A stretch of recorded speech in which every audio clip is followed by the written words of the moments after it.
This is A's Cast Live, your comprehensive look at the Oakland Athletics. Drive to deep center field. Going back, Hernandez at the track, right to the wall. Gone! Elvis Andrus! And 29 other MLB clubs. High drive, deep left field. Nino left the building. Guerrero lifts one to left field and gone! Oh, Tony, that was a moonshot out there in the right center. Alonso defends his title, the 2021 Derby champion. Join us as we take you inside the baseball universe, from OPS Plus to juiced balls to game-changing moments. We have you covered.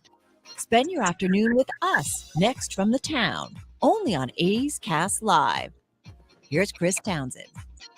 And welcome to A's Cast Live. That's right. We are here getting you ready for the A's and the Texas Rangers. Hard to believe we are finally starting to close in on the first half of the season. We've got a great show for you today. We're going to have my man Bip Roberts, a long extended conversation with the former All-Star, the kid from Oakland, the guy that once played for your Oakland Athletics and was part of the record that was set last night in Texas. Pretty cool. So we'll have Bip Roberts. We'll have Dave Feldman is going to join us. Feldy is going to be here for another top 10, as it's going to be top 10 first half performances.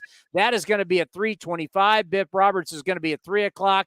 And then Tom Grieve from the Texas Rangers is going to be here at 2:30. It's been years since we've had Tom on, but what a good man. And can ask him, obviously, about our guy Ray Fosse, as he was very close with Ray Fosse. Commander, last night was a historic night.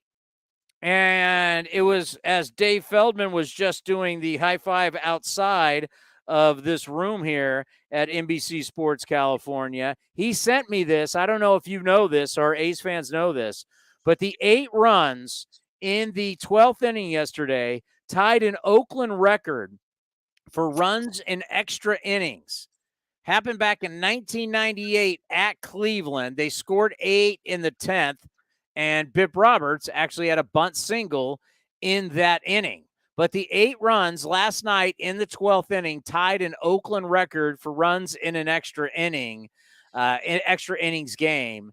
And wow, when we talk about lack of runs scored throughout the season for the A's, the fact that they put up 14 on the Rangers, and it looked bad too, right? Lou Trevino gives it up, and here we go with Lou Trevino again, and here we go with the bullpen. And I could just, if you're reading my mind, I think if you really know me, Commander, what do you think happened in this game that truly fried me?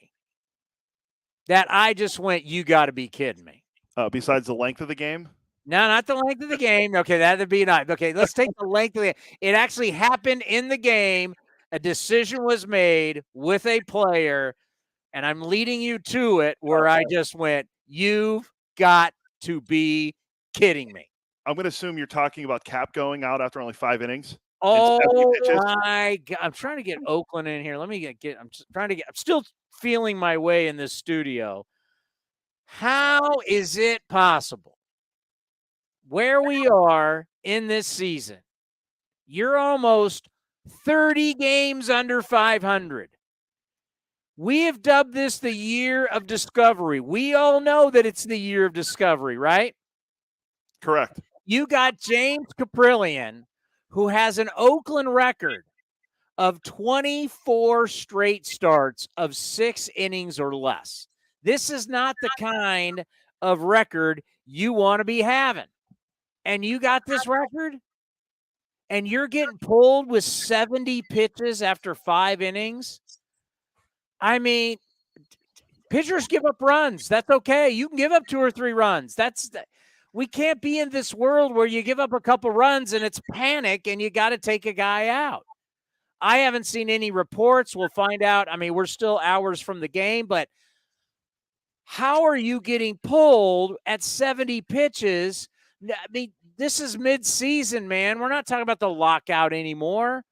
We're not talking about how he couldn't start the season. you've got to be able to throw more than 70 pitches. And, you're 28 years old. You're in the prime of your career. We can't get more than 5 and 70 from you. And they feel – so this is on somebody.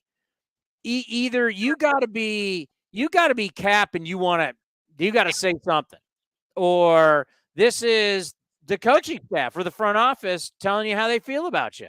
There's a problem when this game was not for you to go to the playoffs. Am I wrong? I don't know. Were the A's, did this game have playoff implications?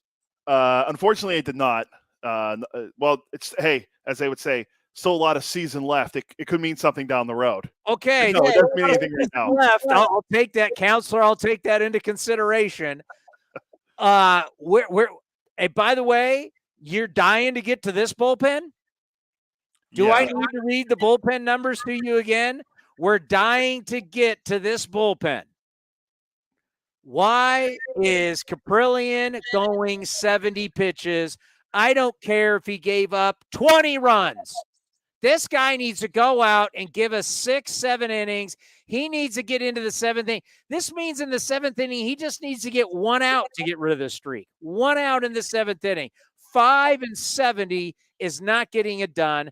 That is a travesty. I have no idea what's going on. I doubt anybody's going to ask it.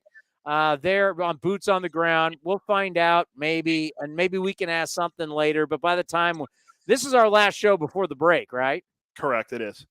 So we won't be able to ask it. But man, that was an issue that really ruffled me. Like, what are we doing? But in the end, they got the victory. Chad Pender, we'll talk about it later today with Bip Roberts. I don't know. Are you on my side, or where are you on? Can we just let Pender play every day? You can move him around because obviously you love to do that. Can we just see him in the lineup every day, or just on a more consistent basis? Obviously, people need days off, but act like, just see what you got. See if he's 30 years old. I mean, you've kept this guy from that opportunity. Once again, you're almost 30 games under 500. Why not watch him play every day? I'm with you on that. But real quick, with going back to Cap, I went and looked up on his splits in 2022 on Baseball Reference. His first inning ERA is 2.57, good. Second inning, 1.93, good. Third inning, 5.54. Fourth inning, 4.26. Fifth inning, 6.35. Sixth inning, 20.25. So I wonder if that's one of the reasons why they were pulling him out. And trust me, we've talked about that in the notes before. If you feel that way, then you need to not have him be a starter. Yeah, I'm with you. Like, maybe right? That's where we're at. If you're telling me, oh my God, we're getting into the 4th and 5th inning, it's panic time, panic button, send the missiles, panic, then you can't start him. Then you have to say, which by the way, this Bridge guy is becoming, on good teams, becoming a super, super valuable guy. AJ Puck last night, valuable. Sneed, who has not had a good year, but those 2 strikeouts that he got in the 11th inning were absolutely huge. But the Bridge guy now in a regular 9-inning game, that Bridge guy who's coming in 6th, 7th, maybe even 8th, maybe that's Cap's best role. If you're telling me that I'm panicking after 70 pitches, I can't have him as a starter. Yeah, I'm with you. I think he would be a great Bridge guy, if you have a guy in your system that you're ready to call up to be a starter, and I don't think that we're there. Yeah, I mean, we've seen Adrian Martinez as a righty, we've seen Zach Logue, but they're back in AAA again, and Jared Koenig's back up now. But I don't think right now the organization, they view as they have a guy right now that's ready to take a spot in the rotation where they can maybe do something like that with Cap, where we've seen it with AJ Puck, where I've mentioned before that he could be perfect in the Andrew Miller, not even Josh Hader, but just the Andrew Miller role of coming in, pitching multiple innings and being a Bridge guy to your closer, or being like Hader, where he pitched multiple innings and shut him down like he did last night. Now, I know Hader's been struggling a little bit this year, the last week or so, and he's not going to be in the All-Star game because he's on the bereavement list, but I liked what I saw from Puck last night. Same with Kirby Senior, right? So I think Cap's biggest thing is he needs to go longer in the games, but I don't know if they have that. They're ever going to take that leash off of him. It's not like he's a young guy either. I mean, he's 28 years old. He'll be 29 next March. So it's not like he's a guy in his second big league year pitching at 24 years old. He's 28, and he's had Tommy John already. He's had the long road to get here.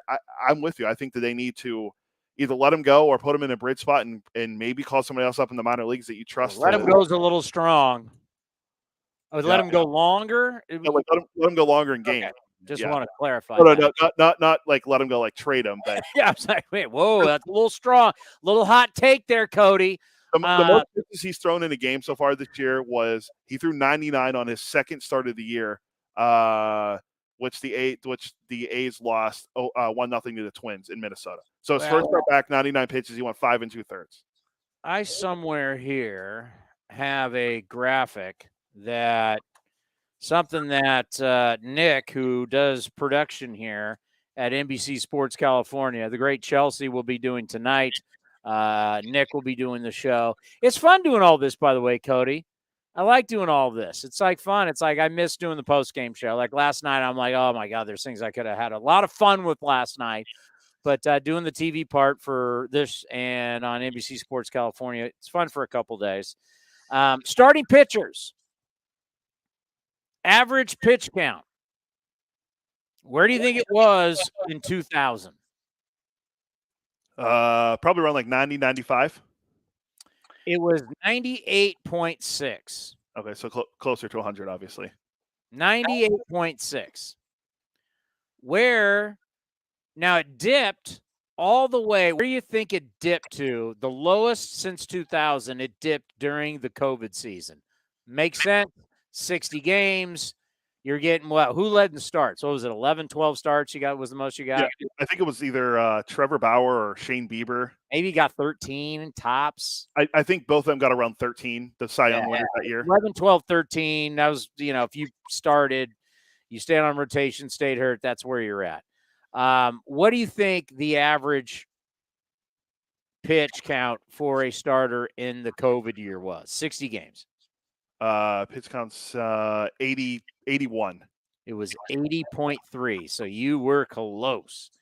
But you think like, okay, it's back up, right? Got to be back into the 90s. I don't care about the lockout. Come on, lockout. These guys were working out the whole time during the lockout. We know that. They told us that. We know they were working out. The pitch count for 2022, the average pitch count, 2000 was 98.6. The average pitch count today is 84.5. From what I saw when Jeff Passan had the Death of the Starting Pitcher article, which came out almost a week ago, there's only 2 guys in baseball that are logging over 100 pitches per game. That's our guy, Sandy Alcantara, whatever. Say it, Alcantara. Alcantara and That's Corbin what Burns. Marlins play-by-play guys call him. We've checked, right? Yeah. And then Corbin Burns is. Have you sent the email yet to Marlins PR? I have not, but I will get on that. Okay. So those 2, Sandy at 101 and Corbin Burns at 100. Those are the 2 guys as of last week that log over 100 innings or 100 pitches per start. I remember Eno Sayers had it in his article that there was only like 1 guy or something. This is a while ago that was going over 90, and it was probably Sandy because he's been on a roll. I mean, he's gone over 7 innings. I forget how many times it is now. Like 12 straight starts or something, or he's gone over 7 innings pitched. It's truly remarkable what he's doing. But yeah, the 80, what do you say it was, 84? That's not good for the sport at all. It's just not. And what I saw last night with Cap going 70 was just like, wow. It's just wow. And it'd be one thing if you've got this lockdown bullpen, right? You got one of the best bullpens in the game, but you don't. It's like you keep playing this playbook that doesn't work. To take it to another sport, it's like we run off tackle off the right side, and everybody knows that, and every single time you run the play, it gets stopped. And we're going to keep running it no matter what.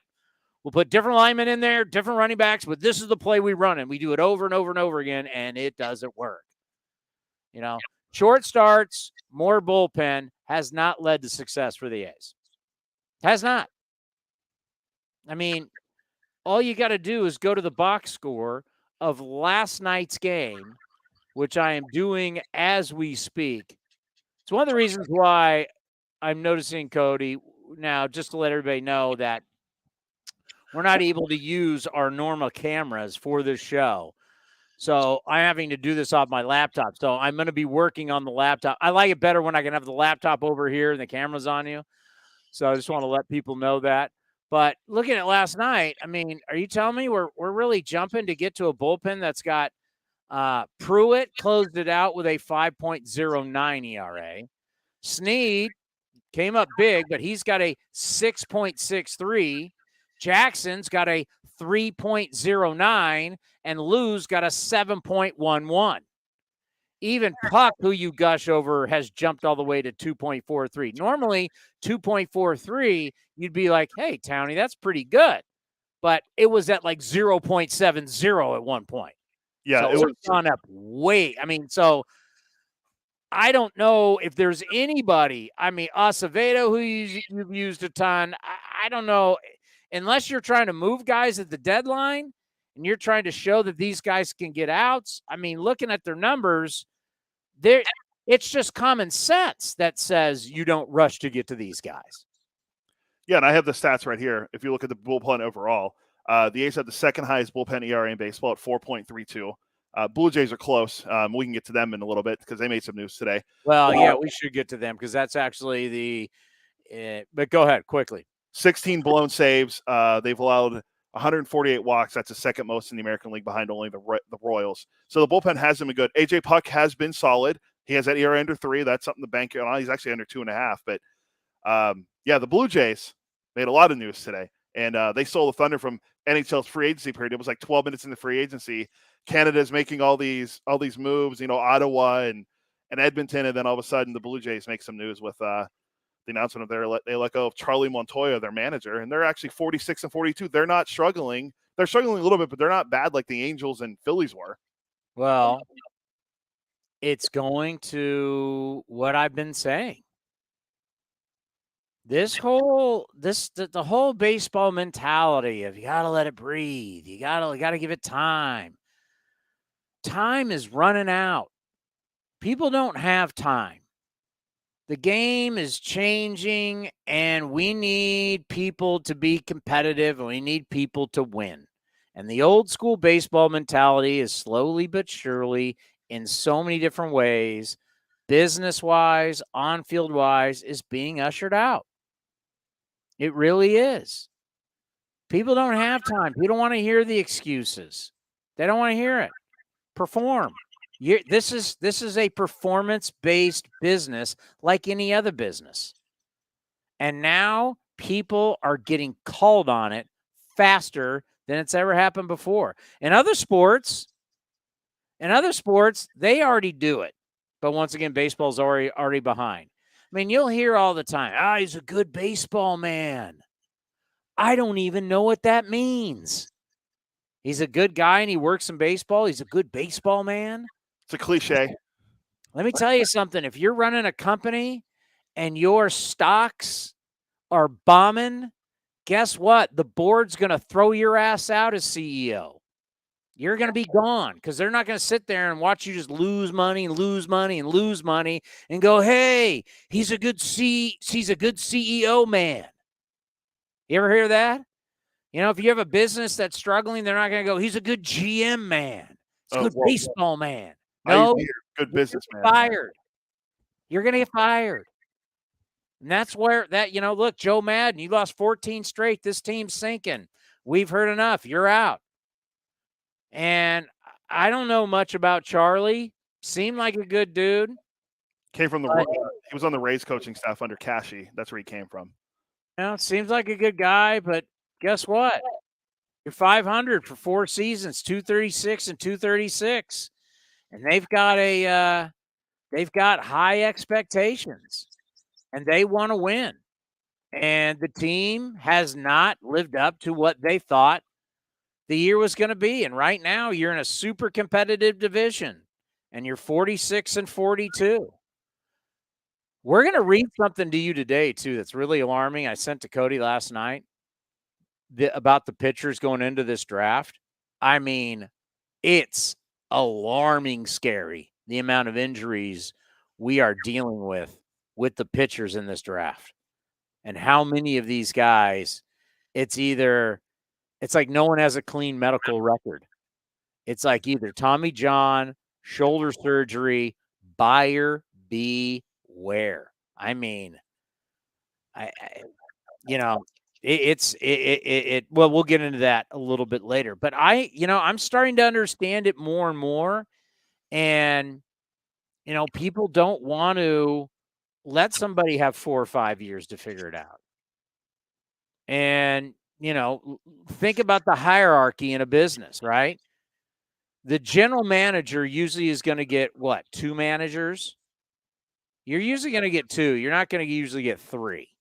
Like if you've got 3, if it takes you 3 managers to figure it out as a general manager, man, there's very few organizations like ours that you're going to have the same people in place in all these different positions forever. That's what makes Oakland super special and loyal, and in a lot of ways from the baseball standpoint, it's kind of run like a mom and pop shop, right? It's loyalty. It's people been around for a long, long time. It's really, really cool.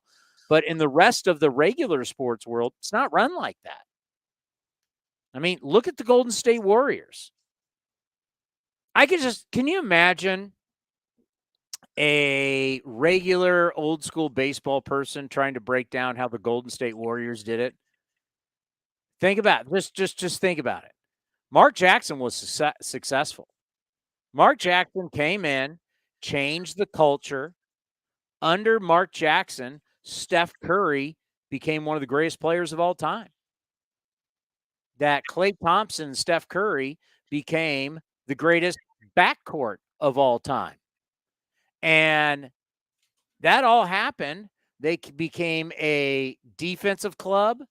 They became a winning club, a perennial playoff, set up to be a perennial playoff team. And what did Joe Lacob and the rest of the brats, Bob Myers and everybody, what did they come up with? Fire Mark Jackson.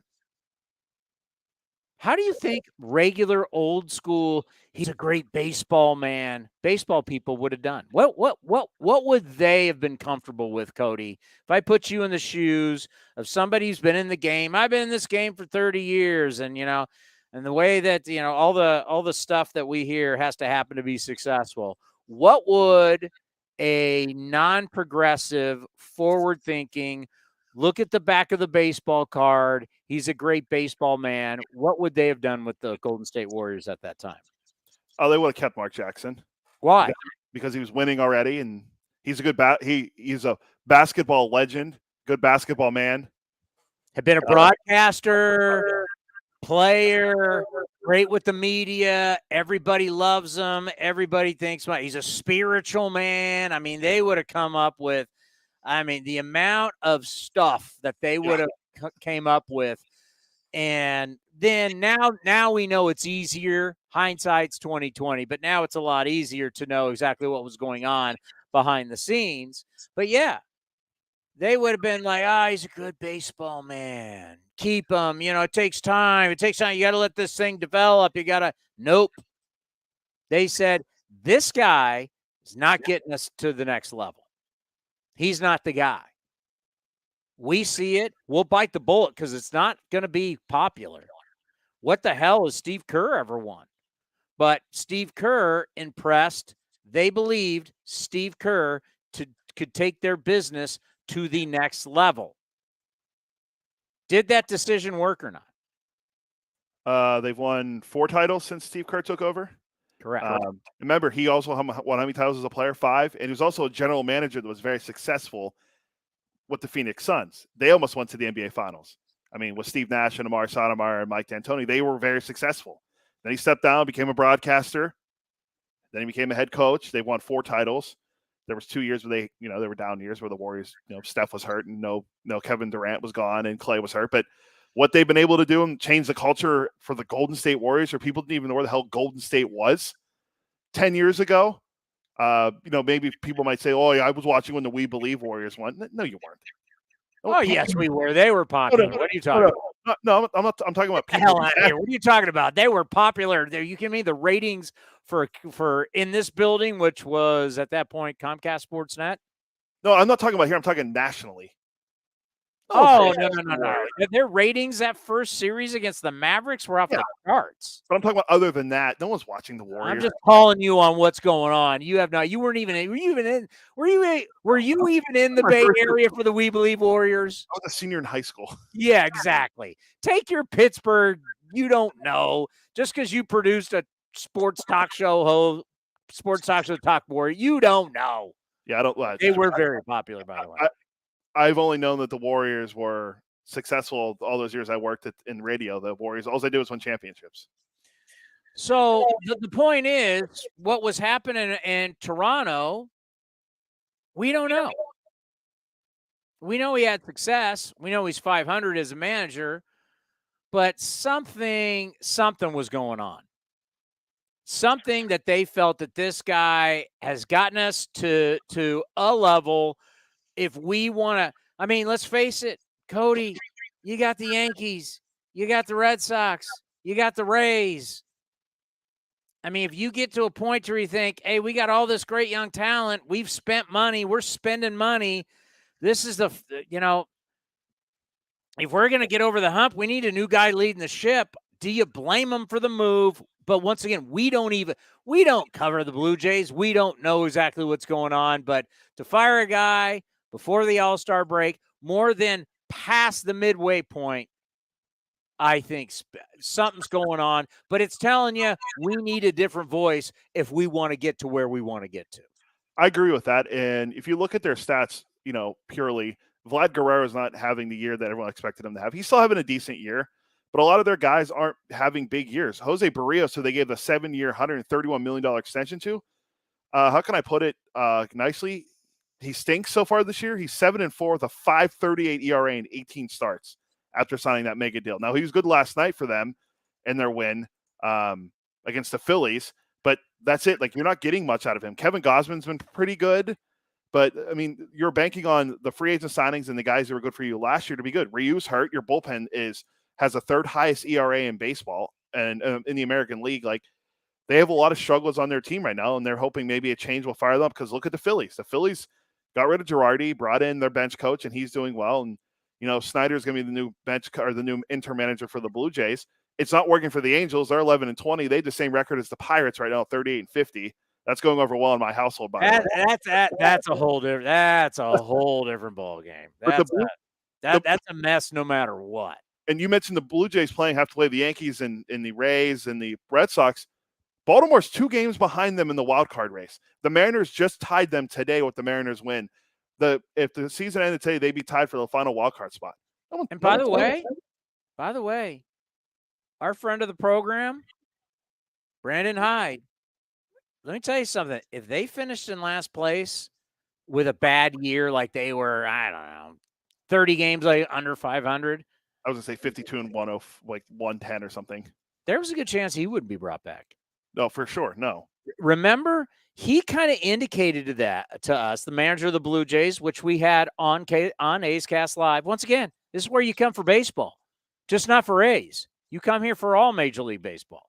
We had the manager of the Orioles on from Santa Rosa, and he mentioned, remember, he was like, we got to start playing well. We got to start playing. He kind of intimated to us that things had to be a little bit different, right? I got that vibe. Did you get that vibe? Oh, for sure. Because he knew the direction of where the team wanted to go. And they weren't playing. They were okay then. They're not playing as well as they are right now. But we knew how good their pitching was. But I got that vibe for sure. He knew if they stunk it up, he was going to be looking for a job. Yeah, and now you look at it. Here's a stat. I don't know if you saw this or not. This is from ESPN Stats and Info. The Orioles are looking to win 10 straight games in a season for the first time since September of 1999. The only team with a longer active drought with a double-digit win streak in a season is the Marlins, who've never had one. The Marlins have never won 10 or more games in a season before. No, they've won 2 World Series and both were off wild cards, for God's sakes. I mean, it's the way, here are the Seattle Mariners. Think about this. The Seattle Mariners are the only team never been to a World Series. They're the only team. They've never been to a World Series. Yet the Marlins have been to 2 World Series. They've won 2 World Series, and both times they were the wild card. I mean, It's unbelievable that the Mariners have still, after all these years, Hall of Fame players, great players, terrific teams, and never even forget winning, right? Because you still got the Brewers, Padres, Mariners. Who else hasn't won a World Series? Let me think real quick. There's not a lot of the East Coast teams already won one. Pretty much everybody's won one. The Nationals won one. Yeah. Who'd you say again? Rays. It's Brewers, Padres, Rangers, Mariners. 4. Yeah, sounds like so far. Yeah. And only the Mariners are the team that's never been to the World Series. Are you calling Grieve? Yeah, I am. By the way, who's hotter right now? Mariners or Baltimore? They both won 9 in a row. I'm going to say Baltimore. They're the story. They're like no one's even paying attention to the Mariners. Everybody, this Baltimore thing, like last night, driving home on Sirius XM, driving home from San Francisco last night. What were they talking about? The Baltimore Orioles. Baltimore Orioles have captured the attention of the game. Why? Because they're a historic franchise. I mean, this is Baltimore is one of the great franchises, and they've been so down. Tom knows what I'm talking about, as he played for years and has been in this game for a long time. I mean, it's been a really good story. Tom, great to have you back on A's Cast Live. How are you? I'm doing fine, Chris. Thanks for having me back.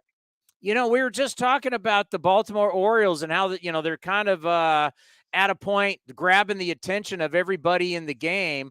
I mean, as somebody you've done everything in this game and knowing about the Oriole way back in the day, isn't baseball better when the Orioles are competitive and doing well in the game? Well, you go back a long time, and, I go back to having played against Brooks Robinson and seeing the Oriole team with Mark Belanger, shortstop, and Dave McNally and Jim Palmer. So, I remember the Orioles when they were the best in the business. And then over the years, they've had some really good teams too. Of course, Cal Ripken, his career spanned a lot of really good teams. And I agree. I like to see the Orioles make a comeback like that. And it's funny how these things happen with teams like the Orioles. It kind of sneaks up on you and you don't see it happening. But that's because player development and scouting is such an inexact science and it's not in the forefront. But over time, they've had some good drafts. They've developed some kids, and all of a sudden they win a couple of games. The young kids are playing good, and they get excited, and they have a good thing going. They've got some camaraderie and some karma, and all of a sudden they've won 9 straight games, and everybody's going, whoa, how did that happen? Same thing happened with Houston a few years back. They lost 100 games 3 straight years, and they've been on top ever since. So baseball is a funny game, but it goes back to the basics. It goes back to the fundamentals. If you scout well and you develop well and you give your own players a chance to play in the big leagues, develop them that way, that's the recipe for success. And I haven't really studied the Orioles this year, but I would guess if you went through their roster, you'd see a lot of homegrown players. We think about your great career. You're in the Texas Rangers Hall of Fame. You're dubbed Mr. Ranger back in the day. I mean, everything as a player, a GM, a broadcaster. I know about your great relationship with Ray Fosse, and recently we played one of your old interviews that you did with Ray, and we know that this is going to be your last year. When you just start thinking about your career, the Texas Rangers, what the affiliation with the franchise has meant to you and your life and your family. Just what has it been like all these years with the Rangers for you? Yeah, it's tough to summarize that question in a minute or so, but one of the things that's meant the most to me, except for 1 year in 1978, I think it was, when I played for the Mets, I've been in this franchise going back to the Senators before the Senators became the Rangers for just about 55 out of my 56 years in baseball. So having been able to be part of the same organization basically my whole career has been very meaningful to me. My kids were all raised here in Texas. We've never had to move because of a change in team or anything like that. All our friends are here. And going to the ballpark every day and looking back on my life in baseball, knowing I've been in one place with the Rangers, for some reason, that means a lot to me. Well, it should, because your career has been incredible. And, knowing your son who played for the A's, you could tell he was raised right, and it's been a good life for you guys there in Texas. And I have to think, with this new ballpark, just the way the franchise is set up now and set up for the future, as you are retiring, I think you have to feel good about the direction of where the Texas Rangers are going as an organization. No doubt about it. They've been down for the last 4 or 5 years, but you hit the nail on the head with this new stadium. The temperatures in Texas the last week and for the next week have been anywhere from 102 to 105. And when you think about the old ballpark, it was a beautiful ballpark. I think it's probably even a more beautiful ballpark than this one, but it's hard to imagine and hard to expect fans to come out when it's 105 degrees and sit in the sun for several hours to watch a ball game. So now with this new stadium, air conditioned, it's absolutely beautiful. The Rangers are positioned to be able to compete with any team in baseball economically with their revenues. They've spent some money in the last season to sign Marcus Semien and Corey Seager. They signed John Gray, pitching tonight against the A's. It's not the final product yet, but they've got the 3rd pick in this draft. They had the 2nd or 3rd pick last year. They're continued to develop their farm systems, gone from, in the high 20s ranked to, I think it's ranked maybe somewhere in the top 10 right now. So good things are going on right now. And I've got a feeling in a couple of years, whenever it is, that the Rangers get back on top and compete for a division championship and go to the postseason and maybe go to the World Series again, that'll sneak up on people too. But when you're here watching it every day, it's not here yet. Obviously, it's not a finished product. There's a lot of work to do, but you can see the groundwork for it being laid. And I agree with you that as I'm getting out and I look at the franchise right now, I think better things are ahead for sure. Do you like what baseball is doing right now here in the middle of summer when you have no football, you have no basketball, you have no hockey, you've got the sports world, the team sports world to yourself? We're now lumping all this stuff together, whether you're talking about it's going to go futures game, then we're going to have home run derby, then we're going to have the all-star game, then we're going to have the draft, then we're going to have the trading deadline. It's like baseball is going to be able to make all this news really before football training camp starts. They've lumped it all together. I'm not sure general managers love this, but you were a GM. How do you like this for the game of baseball and for getting the game in the spotlight? I love it. I think it's fantastic. I think it gives fans a chance to see the best of baseball, the best players play in the All-Star game, the best young players play in the future game, and the future of the game, which is the draft, happening all at the same time. I think it's a fantastic plan. And as a matter of fact, I'm gonna have the honor of representing the Rangers at the draft on Sunday out in Los Angeles. My son Ben is going to come with me. We're going to sit at the table and help the Rangers make the first pick. We're not going to do it ourselves, but they're going to tell us what to say and who that pick is going to be. So I've never done that before, and I'm really looking forward to it. Getting out there and seeing all the festivities. It's going to be fantastic. I can't wait to do it. But as you described everything that's going on over the next week, I think it's fantastic. I'm all for it. I love it. So you're saying you and Ben are not going to sit there and go rogue and pick whoever you want, the guy that you want? We talked about that, but I don't think that would be the way that I want to put the exclamation point on my legacy as a Ranger. Oh, that would be funny. But yeah, I mean, what a great honor. And when you talk about Ben, of course, being Rookie of the Year and an All-Star for the Athletics, just give us an update. How's he doing? He's doing great. He lives in Southern California in the San Diego area. He's obviously retired. He's the coach of most of his kids' teams. He helps them do their homework. He's the world's greatest father. He works out every day, does yoga 3 or 4 times a week. He's big into fantasy sports. He's he's living the life that he probably dreamed of as a kid.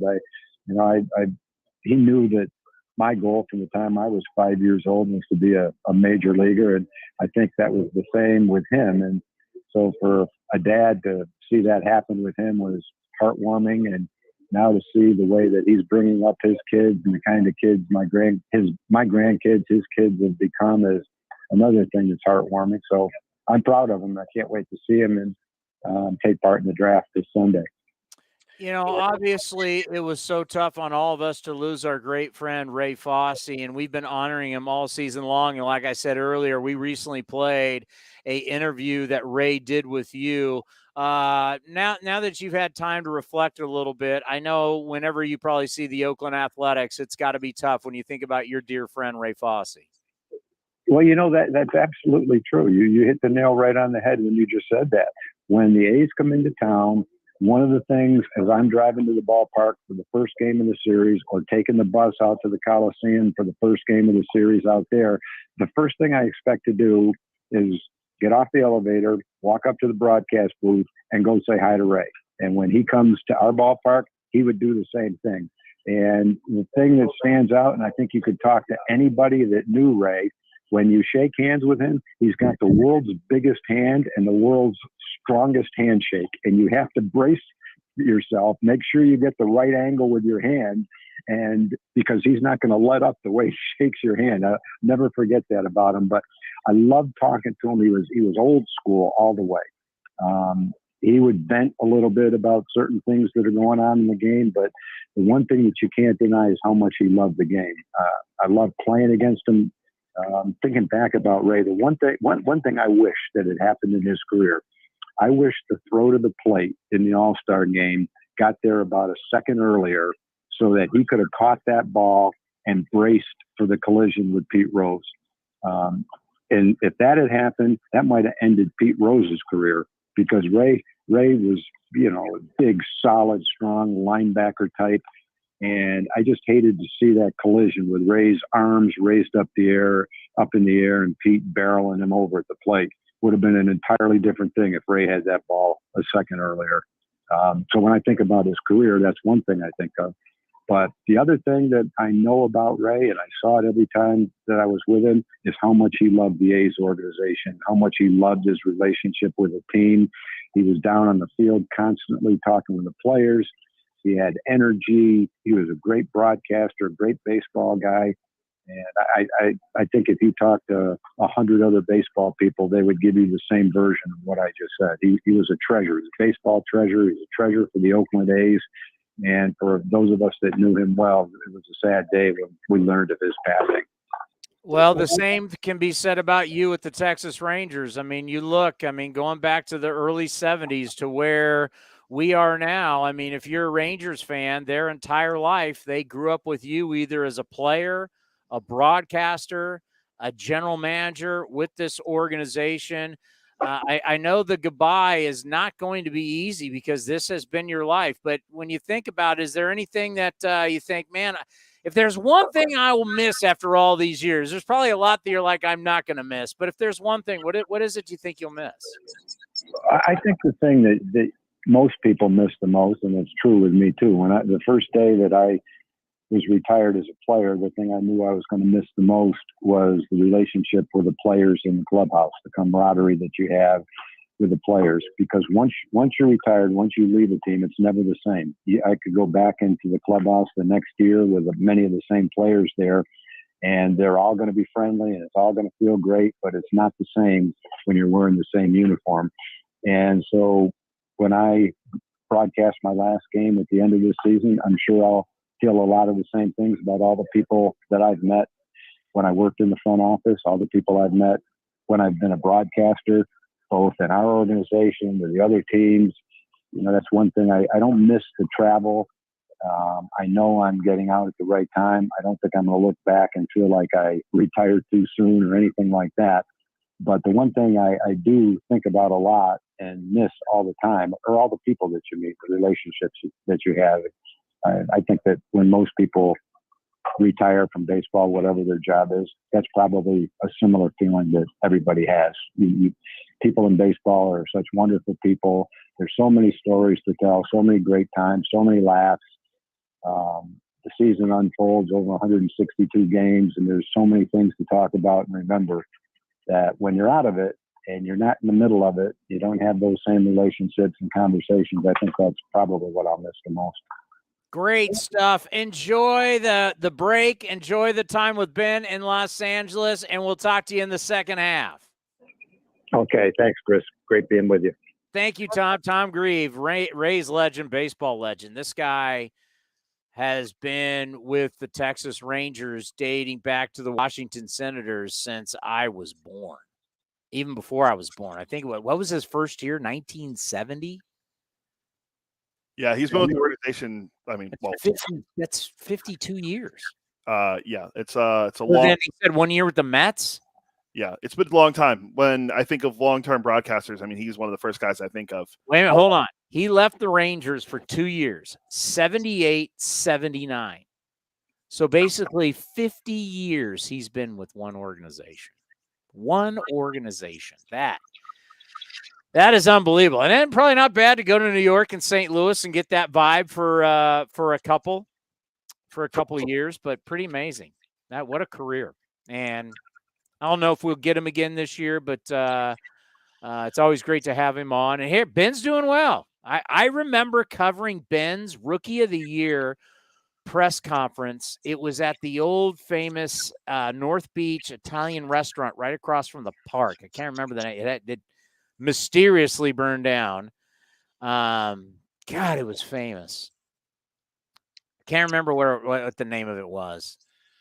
And whenever I think Italian restaurant, right, because of Ray Fosse, I think Francesco's, but no, that was in Oakland. It was right across from the park in North Beach, and we had the Rookie of the Year luncheon there for Ben Grieve. God, he was supposed to just be. Remember, Ben was going to be such a star. He looked at Billy Beane, thought he was going to be a star, and that's why they gave him money, and turned out not to be a star. It all basically, I mean, he was Rookie of the Year and All-Star in his first year. He had all those home runs, and then just nice. So he hit 288, 18 jacks, 89 RBIs with an 840 OPS. Right? You're thinking, oh, this guy's going to be the next big. And then, boom. Was never the same. Went to Tampa. Where did he play after Tampa? Milwaukee and the Cubs. It was over. I mean, he still had solid. I mean, 269 career hitter. He had over 150. He had 118 career home runs. I mean, but that year in 2000, 27 homers, 104 RBI, 279 batting average. He did ground into a league high 32 double plays, but he had a very solid first couple of years with the A's for sure. I sent Commander you need to do a commercial break. Yeah, we'll do one, at 56? Or you want to do it now? It don't matter. Whenever you want to go. Well, we have to break at 56. Yeah, let's just wait till then. Okay. So I sent Commander an article from Fangraphs yesterday, and it really is just it's like I don't know what this means type deal. As I'm trying to look at the team totals right here to see where the Dodgers are in runs scored. So, okay, this is crazy. Sometimes, do we have too many stats? Do we have too many ratios? Do we have too many algorithms? Do we have too much? The Dodgers' approach to hitting is like any other. Okay, fancy title, but we know titles and articles don't always line up so hot, right? So, it's an article about how the Dodgers are second to the worst team hitting balls that end up right in the middle of the plate. This is essentially what this article is about. That balls, you got the hot zones, right? They'll show you that, a hitter gets up there, they'll show you down and in, middle in, guy crushes it. Down and away, it's blue and it's his cold zone, right? Or down and away out of the strike zone, really cold zone because that means he's swinging a sliders out and he's an easy out. But this is balls that are right down Broadway. Like if you go to MLB.com and they put that they put the box up there to show you what is a strike and what is not a strike. These are balls that are considered right down the middle. Should be the easiest pitch in the world to hit. It's called the Heart Zone Runs by Team. And it's an article that just talks about teams that, when the ball goes down the plate, how do they do? And certain players, how do they do? Who do you think is the worst team in baseball hitting balls, whether it's fastball, breakout, however the pitch is thrown, it's where it ends up, right in the middle of the plate, screaming, hit me. It's screaming, hit me. Who's the worst in baseball?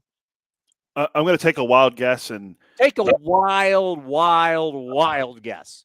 I'm not going to pile on, but I know they might, if I'm correct, I think they might have the lowest OPS, slugging, on base, batting average. I mean, just get nutty and get wild. Second least home runs in the league, actually tied for second now, and the second most least runs scored in the league. I'm going to go with the Oakland Athletics. That'd be correct. That would be correct. And that would make sense. That would make total sense, right? To me, it makes sense. A's, what do? They don't hit. So it doesn't matter whether it's in the middle, up, down, in, out zone, in zone. Doesn't matter. They don't hit. But this article is crazy because number 2 is the Dodgers. Yeah. Do you know who's number 2 in runs scored? I mean, the only analytic that matters is how many runs, and it's just not analytic. It's just, point is, this is a game, and how you win the game is you score more runs than the other team. Now, you can look at it 2 different ways. You can say we prevent runs, or you can say we score runs. However you want to look at it. At the end of the time of the game, whoever has more runs than the other team wins the game. We don't have ties. So kind of a big stat. We don't talk about it a lot. We like talking about all the other stats. We like talking about everything that supposedly leads up to runs, but we just don't talk about runs. We talk about all this different stuff that supposedly leads us to runs, but the most important stat is runs. You can't deny that, right? In other sports, it's called points. Our sport, it's called runs. In other sports, hockey's goals. Yeah, hockey's goals. Other sport, I got to score in football and basketball. I got to score more points when the time runs out. The time will run out. And when the times run out, if I have more points, now if I'm equal in points, we will go to extra time. And when the extra time runs out, at some point, we'll keep going extra time. But at some point, time's going to run out. And if I have more points, I win. Pretty simple concept. How is it possible that the LA Dodgers stink at hitting balls right down Broadway and yet have scored 535 runs, and the A's, who are right next to them, we're the worst. We've only scored 295. How? I don't even know what to make of this. Fangraphs does some interesting stuff. I just don't know obviously the Dodgers have better players. But what does this article mean it would be one thing if all the bad teams were with the A's. If all the teams are all the bad teams, like I'm looking, like the worst teams scoring runs are Detroit, Oakland, Pittsburgh, National. Right? If you just lined up all the bad teams scoring runs and they were all the teams on this list, you'd go, makes sense. Dodgers, they got monsters. They're the Dodgers. They're second best team scoring runs in the game of baseball. Only the Yankees have scored more runs, and part of that's ballpark. I would probably say if you flipped the Yankees and the Dodgers, and now you transported the Yankees to LA and the Dodgers to Yankee Stadium, I would bet that the Dodgers would probably score more runs than the Yankees would. Because Dodger Stadium is a symmetrical. It's to where Dodger Stadium is a bandbox to left and a not even a bandbox to right. I mean, literally, Cody and I could wake up in the morning, go there with a metal bat, and hit a couple out there. It's nothing. It's like what? You got to hit it like 315. You got to hit a pop-up, a decent pop-up, and it's out at Yankee Stadium. Yeah, for sure. I think we're going to go with Dodger Stadium. I'm like, well, I'll let you know I'm going to the Home Run Derby. So I'll let you know how many balls. There's going to be a lot of balls flying. Dodger Stadium years ago, because they always really had good pitching, but it was a pitcher's ballpark. Marine Lair comes in, Southern California. Dodger Stadium was never known as a offensive ballpark. It was a pitcher's ballpark. But explain that. Can you explain to me how the Dodgers and the A's both stink at hitting balls right down the middle, but yet the Dodgers score runs? I'm not going to lie to you. No, I can't explain it. Was this clickbait for me? A little bit. Okay. Then it's on me. You know what? I'll wear it. Corey Seager. I got to wear Corey Seager. I gotta said I'd eat crow because I've been bagging Corey Seager. I do have to give him credit with his home run yesterday, which was in once again, another solo shot. Number 21 of the year. Number 9 in the 9th inning yesterday.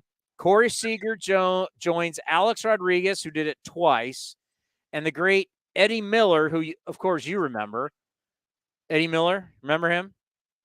I'm trying to see where you're going with the stat. I'll tell you what team he played for. You don't even know what team Eddie Miller played for? The Texas 40? No. Senators? No, it's for the Braves. A-Rod and Eddie Miller of the Braves in 1940, who I'm with you, I have no idea. They're the only shortstops now with Corey Seager to hit a home run in 5 consecutive games. That's actually really impressive. That's a record. That ties the record. Seager goes yard tonight against Paulie Winday. Paulie Blackburn making his first appearance. Oh, my God, I got to go.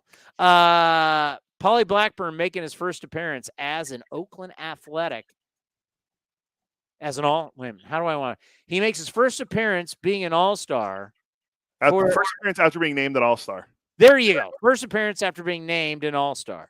All right, coming up next, speaking of All-Star, do you like the background behind me? I really like it. I do, and I can. I know you have to go, so I can set up the interview with Bip. All right, I will be back. Bip Roberts coming up next. The Coliseum has gone by many names, but none better than the Last Dive Bar. Hi, everyone. Ken Korak here, and my friends at Last Dive Bar are helping us celebrate our longtime home. Last Dive Bar has the most unique merchandise for all Oakland baseball fans. T-shirts, sweatshirts, the Ray Fosse line, and my personal favorite, the lights have taken full effect. Visit their website at lastdivebar.com or follow them on social media at Last Dive Bar. All proceeds are invested back into the A's Community Fund and their affiliated charities. Go to lastdivebar.com. That's lastdivebar.com. Humanity has accomplished a whole lot so far.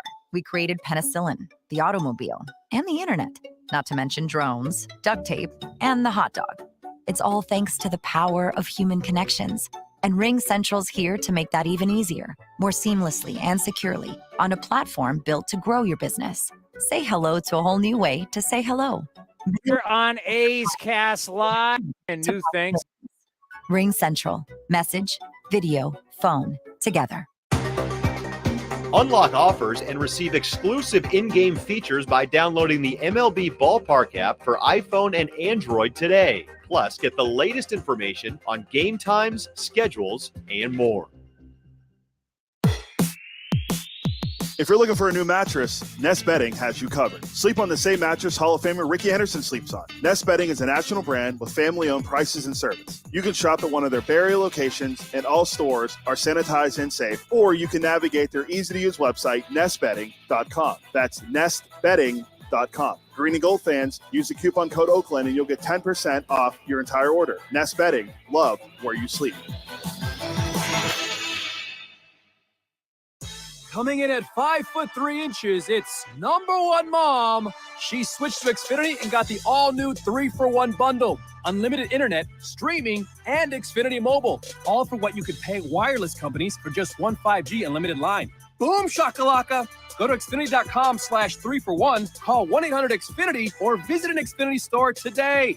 Limited time offer, restrictions apply. Xfinity Mobile requires post-pay Xfinity internet. After 24 months, regular rates apply to all services and devices. This is Chris Townsend for the Chicken Pie Shop of Walnut Creek. Great news! Our indoor dining is back, along with our beautiful patio dining. Come taste our world-famous chicken pie that has been served in Southern California for 83 years. The Chicken Pie Shop of Walnut Creek has one of the most dynamic menus, plus a full bar. Pot pies, gourmet burgers, sandwiches, salads, flatbreads, and more. Don't forget, we still do takeout and delivery. For all the information, go to chickenpieshopwc.com. That's chickenpieshopwc.com. Innovation is at the heart of Cal State East Bay, like at our Green Biome Institute, where faculty and students map genes from California's endangered plants, or how we open doors for local entrepreneurs at our Small Business Development Center. From educators to nurses to STEM professionals, Cal State East Bay has real impact throughout the region's neighborhoods, boardrooms, and entire economy. Be part of the innovation. Connect with Cal State East Bay at csueastbay.edu/impact.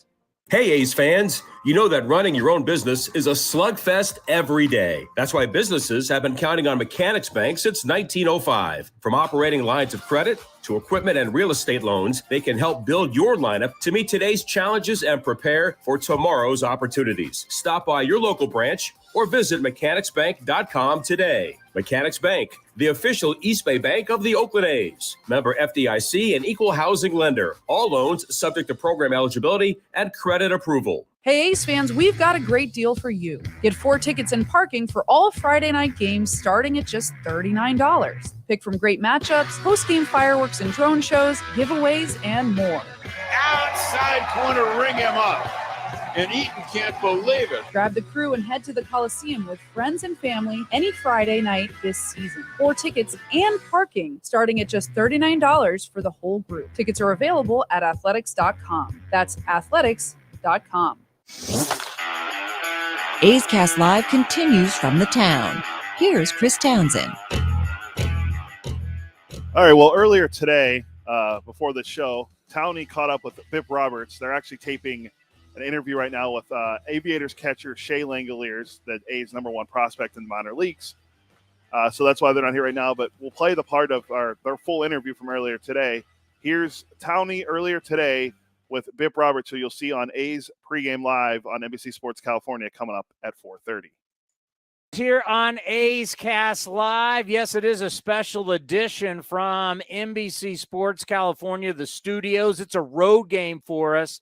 The guy that I'm going to be doing A's pre- and post-game live today really needs no introduction, as truly one of the great players from the Bay Area to play in Major League Baseball, now a TV host, the former All-Star, former A, Bip Roberts. And you know what? He's too pretty to just have him on the phone. So I'm like, you got to be in studio with us. You got to be on camera today. What's up, buddy? Hey, man, everything is good. I finally get to see what you look like when you're doing your radio show. This is, well, I'd like to say it always looks this nice in a studio like this, but I'll be honest with you. You've seen what we do on the field. Yeah. But this is kind of new digs for us as we're kind of trying new things. And, of course, with me working with you today, we had to find a spot to do it. But this is the studio that everybody was using during COVID, calling the play-by-play, whether it was Glenn and Ray in Dallas or Kruk and Kipe, or you talk about Warriors, you talk about Sharks. I mean, everybody, if they weren't at their own digs, if they weren't at the arena or they weren't at the stadium, this is where they actually did the play-by-play. So They turned whatever room this is with all the lighting and everything actually into a pretty nice studio for us to use. It actually used to be the green room. It's where we used to come hang out before the pre and the post game. Where the stars and you got your makeup done and all that kind of stuff. Yeah, absolutely. And I really like it because you have the Oakland behind you, and then there's the stadium right there. So it feels like you're actually at the stadium right now, even though we're in the studio. Well, I got to tell you, when they first brought me back here to say, yeah, this is where we can start doing the show when you're here, they had a Giants background up. I was like, bro, that ain't going to work. I'm going to tell you, if I walk in here and you have the Giants background, that's not going to happen. I mean, I've already threatened to sit in crook and kite seats just to make people angry around here. So that was not going to happen. We were on TV last night, and, what a wild game as we sat there in the studio and watched it as the A's scored the 8 runs in extra innings, winning 12, big win. And where this season is, I mean, they were still fighting not to be the first team with 60 losses on a season, fighting to not be 30 games under 500, which I know makes your skin crawl. But I know it's just one win, but you got to start getting some good vibes because, there is a lot of baseball left. Yeah, I like the words you use, fight. And that's what they did last night. They kept fighting, and those guys kept going up there, putting good at bat after good at bat. And I think when you start to get hits, that's where you start to develop the confidence that you need. At one point in time, we were talking this week about Tony Kemp being 0 for 21, but he gets a big hit last night in a big situation. And so that should give him the confidence to now go forward. You know what? I can have results in this game if I just continue to go up there and work hard. You saw Pender hit a grand slam last night. Yeah. He was another guy that had been struggling. See, and these two guys who hadn't really played every day as everyday players, but now they're trying to figure out what it takes to be everyday players and how you get through the good and the bad. And so when you see guys going out there, Laureano hits the ball hard the other way. He hits a home run. Those are the things you want to see. And then Murph gets 4 hits. His first hit was a hit the opposite way, just a bullet the other way, and it sets him up to get 4 hits. He gets 3 hits. He gets that hit to the opposite field. Then he gets 2 hits by pulling, and then he goes back the opposite way again. So his body is in great position. And we had a good chance to talk to him last night, and that's what he felt after that first at bat, that his body was in good position to hit. So I think that after you have a game like that of that magnitude last night, everyone should start to feel a little more comfortable and more confident as they take the field today. Well, you said something last night that really I've thought about all day, and we're going to talk about it. We're taping this actually before the show starts. And Bip, who I think you got to realize just not only played Major League Baseball, has coached. He's been a hitting coach. He's been a coach. So he's done more than just play. And you mentioned last night about how Tony Gwynn in his first at-bat, one of the greatest hitters of all time, the Hall of Famer who you played with, would always want to go to right field on the first at-bat because it sets him up for the rest of the game. And I'm thinking, man, you normally it's like hit it where it's pitched. No, I'm going to lock myself in the first at-bat. And then you mentioned that about Murph, and it really makes sense that I put myself in a good mindset in that first at-bat, knowing I'm going to get at least 3 more. And heck, if you're going to be an extra innings game, you get 4 or 5 more. But he really got himself locked in. But just the first at-bat, feeling your hands inside, driving it, taking the whole body going the other way, it's just good fundamentals. Yeah, Tony liked to let the ball travel deep, and he liked to hit the ball in that 5.5 hole. If you don't know what the 5.5 hole is, it's between third base and shortstop. And Tony, being a left-handed hitter, he was always thinking, stay inside the ball, but let the ball travel deep. So the first at bat, when you let the ball travel deep, you're not hitting in the back of the strike zone. So now all you have to worry about is pitches in zones because you've already let the ball travel as deep as you need to and still made solid contact. So you're not going to get fooled on changeups. You're not going to chase sliders in the dirt. You're not going to be out in front on a curveball. You're going to let everything travel to the back of the strike zone, and then you're going to make your move on it. And that's what Tony was so good at, that we all watched the San Diego Padres and said, you know what, I'm going to emulate that because, good hitters like to see what the best hitters are doing and try to emulate some of those things, calculate that into your swing. And now you're like, I'm not him, but I can do some of the things that he does because I've watched him do it. And I think last night when I saw Murphy let that ball travel and then boom, he exploded on it and the ball jumped off his bat, I said, oh, he's locked in. He's locked in already. And I think that when a hitter can do that, it builds him up as the game continues to progress because it doesn't matter who's coming in. He already knows the back of the strike zone. And so he's not going to try to hit in front of the strike zone where he's chasing pitches in the dirt. He's not going to chase after that stuff. It's going to be tough to get him out. And as you saw last night, after that first at bat, you couldn't get Murph out. I've called for certain guys over the years on this show, and this guy should play every day, or let's give this guy a chance. And one of the guys is Chad Pender, and I brought it up to you last night on television, and you made another great point. If you haven't learned how to play every day, where you haven't learned to where every single game, if you're going to play, let's say, I mean, not everybody's going to be Cal Ripken and play 162 every game. But if you're going to play 155 plus games, it's the roller coaster ride, the ups and the downs that you not only have to be able to keep your body healthy and your body in shape as much as possible, but it's the mental side of the game that you have to learn to be an everyday guy, to learn with failure, to learn about the failure and not to have the failure conquer you. We were talking about that off the air yesterday. I went, that's a really good point. You just think about why doesn't he play every day? But then there's an art to playing every day that I think us mere mortals don't know about. It is. And you have to be a special guy to be able to deal with failure and not get the results you're looking for every day. I think that's the toughest part of a major leaguer. You see guys strike out and you can hear in the microphone that they're going to say something that they shouldn't say because they're upset. They're going to have a cuss word or something to get out that anxiety that's inside. But when you're learning how to play every day, you're going to have failure more than you have success. And how do you deal with that failure? Sometimes when guys are not everyday players and they can play 2 or 3 days in a row and they struggle, they can go into the cage and they can figure it out because they're not playing that day or the next day or maybe even the next day. So you can flush out those bad swings by going up there and working on good habits. And now you come back 3 days later and you feel fresh again mentally. But the guys who play every day don't have that time off. You have to figure it out on the run. You have to get to the ballpark. You have to stay within what your work habits may be. And then you have to find a way in that game to have your results. And again, I always go back to what Tony Gwynn used to do because I used to emulate the things he did, because when you're successful and people can see that you're successful, they want to do the things that you're doing. Tony Gwynn would get to the ballpark early. And you can look at your watch and you can say, I know where Tony is right now. He's on the tee. Another 15 minutes. I know where Tony Gwynn is right now. He's taking extra batting practice. Another 15 minutes. I know where Tony Gwynn is. He's looking at video. And then all of a sudden now we have our own regular batting practice, and you can see all the work that he's done already into the batting practice that we're taking together as a team. Now, what happens is he translates that into the game. All the video that he watched, he now knows what that pitcher is going to do that night. And he knows exactly what he's going to sit on. Now, a disciplined hitter can sit on a pitch. You'll see a fastball inside, boom, Tony would take it. You would go, well, what is he looking for? That pitch was right there. There's a slider. He doesn't look for that slider. There's a changeup, and whack, he whacks a changeup. And I've seen him do this against guys like Randy Johnson, where he knew Randy doesn't throw many changeups to lefties, but he's going to throw me one, and I'm going to sit on it. And he would say that before he went into the batter's box.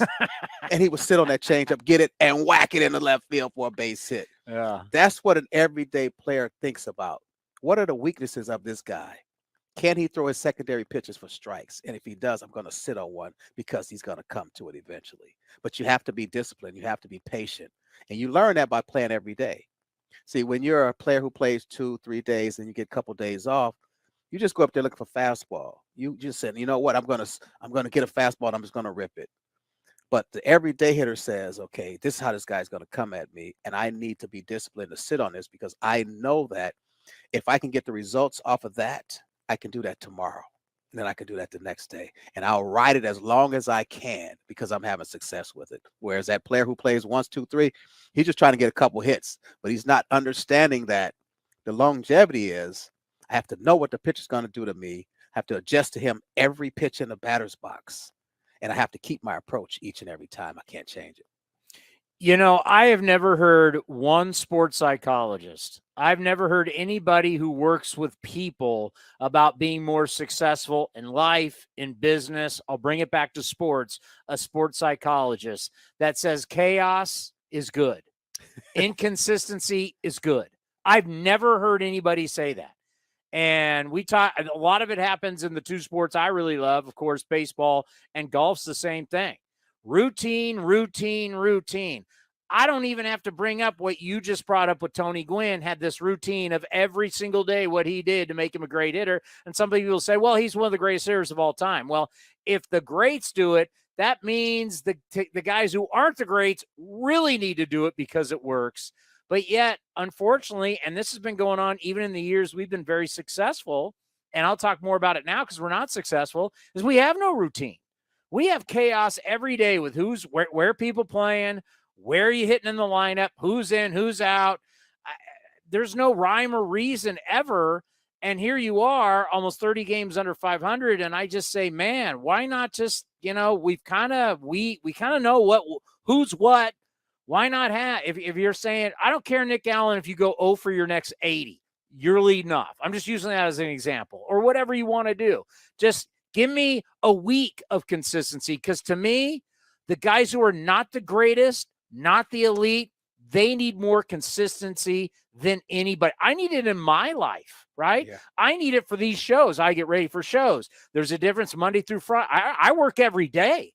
Like a ball player, every single time you guys are playing, I'm working, right? So I have my things that I do before every show. I got the stuff that I do on the weekends when I'm just doing pre and post. I mean, there's a consistency. Am I crazy, or would you like to see a little more consistency? No matter how bad the team is, give me some consistency and see if some guys can thrive in it. Well, you're right. I think you have to figure out who can play every day and who's that guy that needs a break here and there. As I said last night, when I walk into the clubhouse or when I look at the door on the clubhouse now, I just see it saying Opportunity 2022. And that opportunity is for all these guys who are coming up and down from the AAA team. And yes, you want to get that long run, but the only way you're going to get that long run is to get hot. You can't, go 0 for 4, 0 for 4, 0 for 4, get 2 hits. And then what's going to happen is he may bring you out because you're not 6 for your last 12 or 6 for your last 10. See, as a manager, I'm looking at who's hot, and I need that guy in a lineup because I need results. This is Can you get somebody hot if it's always inconsistent? Well, here's my thing, and I'll just go back to when we were playing. We played when we were, and the manager would bring us up when we were hot. He didn't want to bring us up when we were cold. He wanted us to come up and be able to perform. This is a results league. You cannot go 0 for your 12, 0 for 15, 0 for 18 and expect to be in there every day. I got to get you out of there, bro. Sorry. You're not hot right now. And because you're not hot, you're not producing. You have to produce in this game. I don't need you to go 20 at-bats and give me 4 hits. I need you, if you get 20 at-bats, to give me at least 8 hits, 9 hits, and do some damage. So it's very difficult for a manager or a coach to get a guy in and out there in it every day if he's struggling. Yeah, you might want to get him some run, but does he deserve that run? You got to be able to deserve that run. You got to get out there and you got to get hot. You can't get out there and play cold and expect to be in a lineup every day. It just doesn't work. It doesn't work for the manager. It doesn't work for the team. And then it doesn't work for that guy because he's struggling, and it's just going to take his mentality down. He's not going to be as confident as he could be. So I just believe that, and I used to say it all the time. When I came back up in the big leagues, I was hitting 353, and I was banging. And Jack McKinn got me in the lineup when he said nobody coming up was going to play, but he knew I was hot, and I stayed hot the entire season. I came back the next year hot, and I stayed hot the rest of my career. So it's about results and production. It's not about what I think or what I want. It's about what you're doing. I got what did you end up? Were you 298, 296? 294. You sure? Yeah. I mean, I look back at your career, and a lot of people, 294. Yeah, I mean, you look at it. I mean, it was an unbelievable, consistent career. And you look at the All-Star game that you played in. I always like to say that I was there for that All-Star game, and I say one of the reasons why he's been my favorite all these years, bringing him on the program, is the fact that I grew up watching Bip. I watched basically a lot of Bip's career, and have so much respect for him. And it's great to do television with you. We'll end on this. If there was some advice, we're heading to the All-Star break. You're going to have what we call the second half, even though you have less than 81 games, but you have a second half. What advice do you give to a lot of these A's players, whether you're old or young, and a lot has been a struggle? What advice do you give them? Well, I would say learn by listening. You can watch and you can see things, but some things that guys say can click. It can make you all of a sudden figure, oh, that's what he's doing. Yeah, you can see it, but you may not be able to see it. So sometimes your ears have to be your eyes because you have to listen to what people are saying. And then you have to take that into consideration as to who you are and what you're doing. Like when I was young and I was struggling to go the other way, I listened to what Gary Tipton said. And if I struggled that day, I would go to Gary and say, hey, what did I do? And he would say, okay, let's put down this towel and now go through your progression. And I would go through. He said, you didn't do that today. because he would watch and see what I was doing because he knew exactly what I was doing. Had I watched what I was doing, I couldn't see it. So I had to hear what he was saying. He said, oh, you're not doing it the way you were doing. No, that's not you. You got to get back to doing it this way. So I would listen to what he says. And because of Gary, I became more consistent in my game. So as a young player who's trying to find his way, you have to find a guy that speaks your language, that when you hear what he's saying, you understand it. Like when I first met Tony Gwynn, he showed me the 5.5 hole swing. And I was like, what is that? what is that? You know, what the heck is that? But Gary took me in a cage and I started hitting off the tee, and I started hitting the ball on the tee and bouncing it straight up off the tee. And it shortened my swing up. And then I got to the point where 2 months later, when he said, okay, let's level it out, I was able to level it out.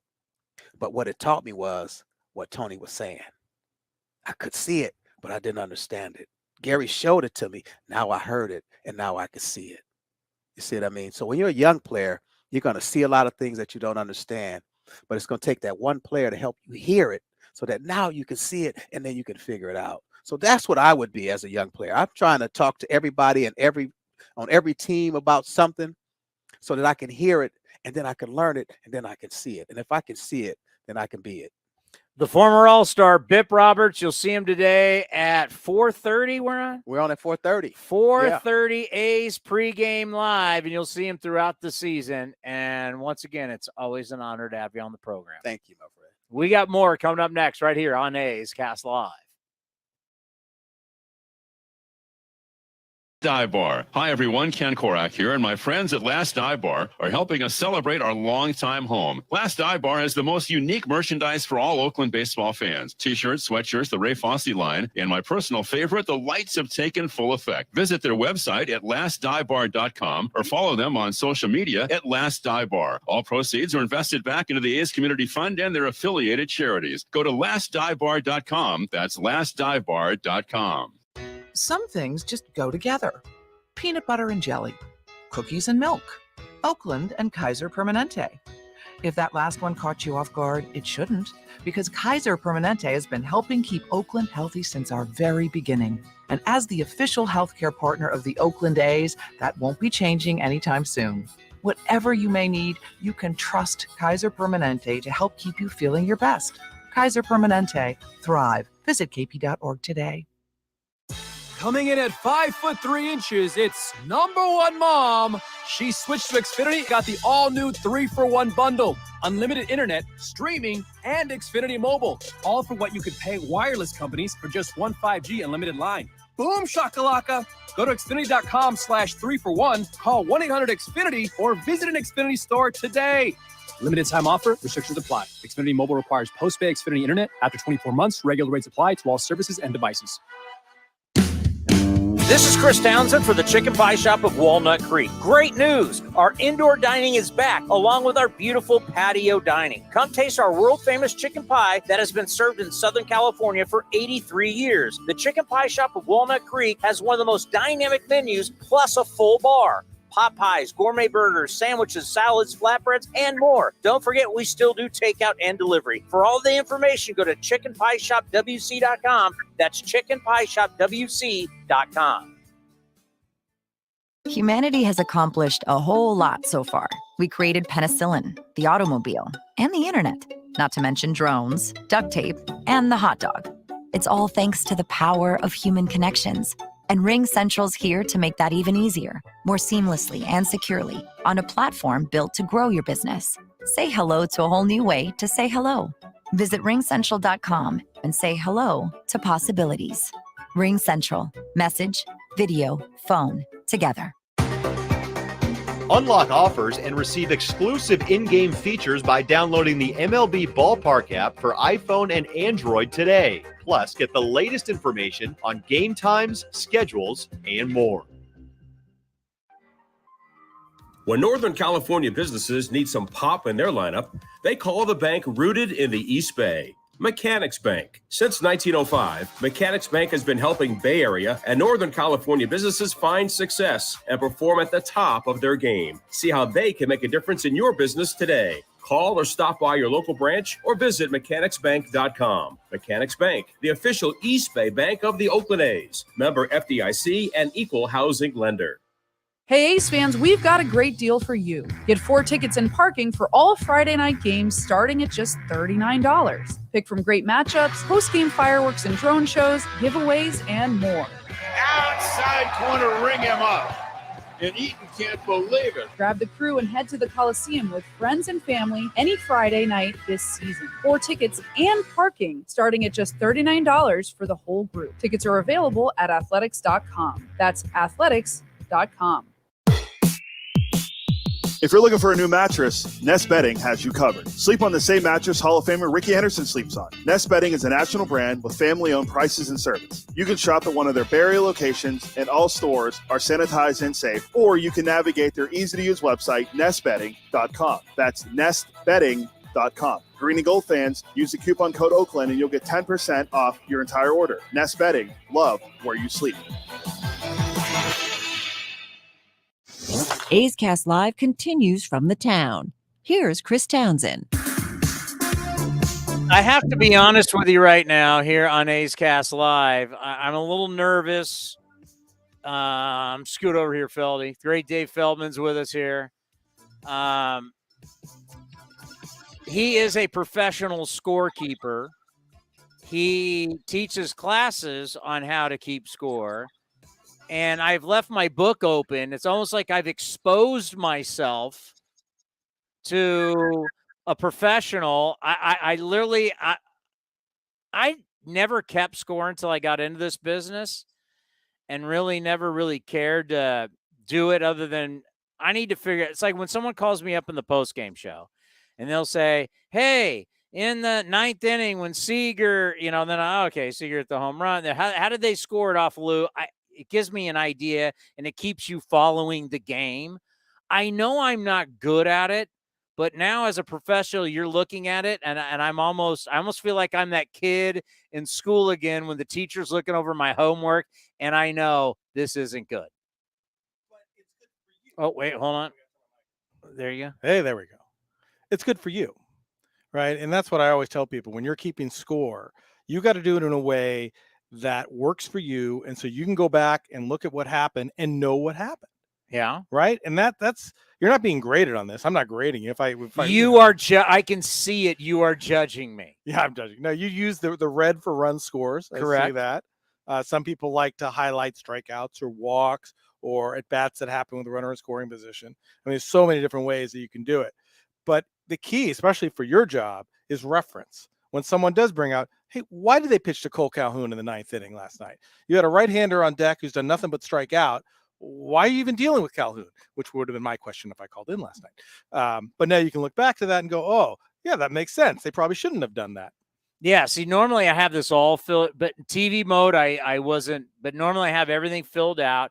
Where would you, and you can be honest, where would you grade me A to F? Where would you have my book? Well, it's actually it's much neater than Ken Korak's. Korak you cannot read. It's embarrassing.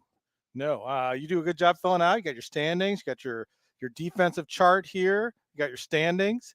All your pitcher lines are normally out. I would have bullpens and benches and everything fit, and I cross out guys, but I did, when you're doing TV, you don't have to do the same rating. No, you're a high B+ A- in my book. Okay, thank you. I have said this. If what happens if somehow the A's are involved in the greatest game in the history of baseball and they request Ken Korak's book? It's going to be an embarrassment. It is. You ever walk the concourse at the Coliseum? Yes. And the photos and all the beautiful things they have on the ramp. And they have Mike Selleck's, the A's director of management, media, whatever his title is, been there forever. They have his scorebook from Dallas Braden's Perfect Game. And it is immaculate. That's when you're going down the ramp, right? You're going down the ramp. And what level is that? It's going down to the Championship first deck. Plaza. Basically. Yeah, Championship Plaza down on the first deck. And there it is, Dallas Braden, and there's Mike Selleck's scorebook, his scorebook page, and it's immaculate. You can see every out that happened. Everything's filled out. It's beautiful. I walk by that because that's the way I go down to get on the field for A's Cast Live. Sure. I don't go down the elevator anymore because it's always too compacted. I'm gonna stop by. Will I be I'll be really impressed. It's like perfect and neat. He has really good penmanship. And, Mike's been doing it for a long time, and he has his style, and it's beautiful. You'll see every out. You can relive every out. It's beautiful. Korax is just scribbles and stuff that you have no idea what's going on. And it looks like that Korax scorebook is a mess before the game starts. Yes, before the game. Like if if it was like, it's time to do the starting lineups, and he handed you what you'd be like, what? You can't, it's really bad. But once again, the only thing that matters for everybody out there is if you can follow the game with your style. And that's the thing. The scoring system of using numbers for positions, right? And using dots or doubles for hits. That's kind of been a standard, but whatever makes sense to you, you're the one keeping score. You're the one who's going to look back and relive that game. So I've always trying to really impress that on people who score at the games. Use a system that works for you. Not everybody's is the same. What works for you and how you're going to best remember the game, that's the way to go. All righty, so we're doing top 10 first halves in the history of the game. Yeah, for history of the Oakland A's, guys who've had the best first half or pre-All-Star break, as we're going to call it, because obviously the All-Star break is not exactly at the halfway mark. The A's, obviously, franchise in Oakland littered with Hall of Fame players and All-Star players and guys who put together just amazing first 3 months of the season that really stand out. Well, we have the honorable mention. Yeah, there's a lot of – so what we did, because, a lot of guys had multiple great first halves. So I just picked the best of the best for that player. But honorable mention-wise, guys who had great first half that maybe by themselves, Marcus Semien in 2019, huge numbers. Josh Donaldson in 2013 had huge numbers, and 2014 as well. Olsen last season, huge. And then pitchers, Mulder in 2001, Hudson in 2003. These were all fantastic years. First halves of years. Not enough to make this list, however. That's a big list then. By the way, have you seen that Matt Olson right now is on pace for 60 doubles for the season? Yeah, he had already set, he was second most doubles before his first 70 games with the Braves, second most in Braves history through 70 games, more than Hank Aaron ever hit, more than Eddie Matthews. Just a doubles machine. Now the ball's starting to go out of the yard too. He's starting to hit home runs. So I never realized it's harder to hit 60 doubles than it is to hit 60 home runs. Yeah. Or a Webb, right? It was a list of, the last guy to do it was like 1935. Yeah, it's crazy. And because what Olson's going to have happen is these balls that were doubles in April and May are going to be homers now in July and August. So I think his doubles are actually going to go down a little bit and his homers are going to go up. It means monster year for our old friend Matt Olson. All right, number 10. Let's start with a big name. Let's start with Jose Canseco in 1988. This is Jose's third full season, and this is the year he put it all together. This was his 40-40 year. This was his MVP year. And he showed it all in the first half, right? 290 average, 24 bombs, 22 steals, and just great defense. He was playing right field. He just moved over to right, and he was fantastic because when Jose cared about playing and being good, he was one of the best players in the game. And he showed that first half. In the second half, he was even better, right? He had 328 in the second half with 18 homers, so over 1,000 OPS. But that first half put him on the map. And that's when everyone got excited, right? He was the rookie of the year in 86, but then McGuire took all the glory in 87, right? With the rookie record 49 home runs. But Jose in 88 said, this is my game. And he put everybody on notice. This is a great A's team, and he was the best player.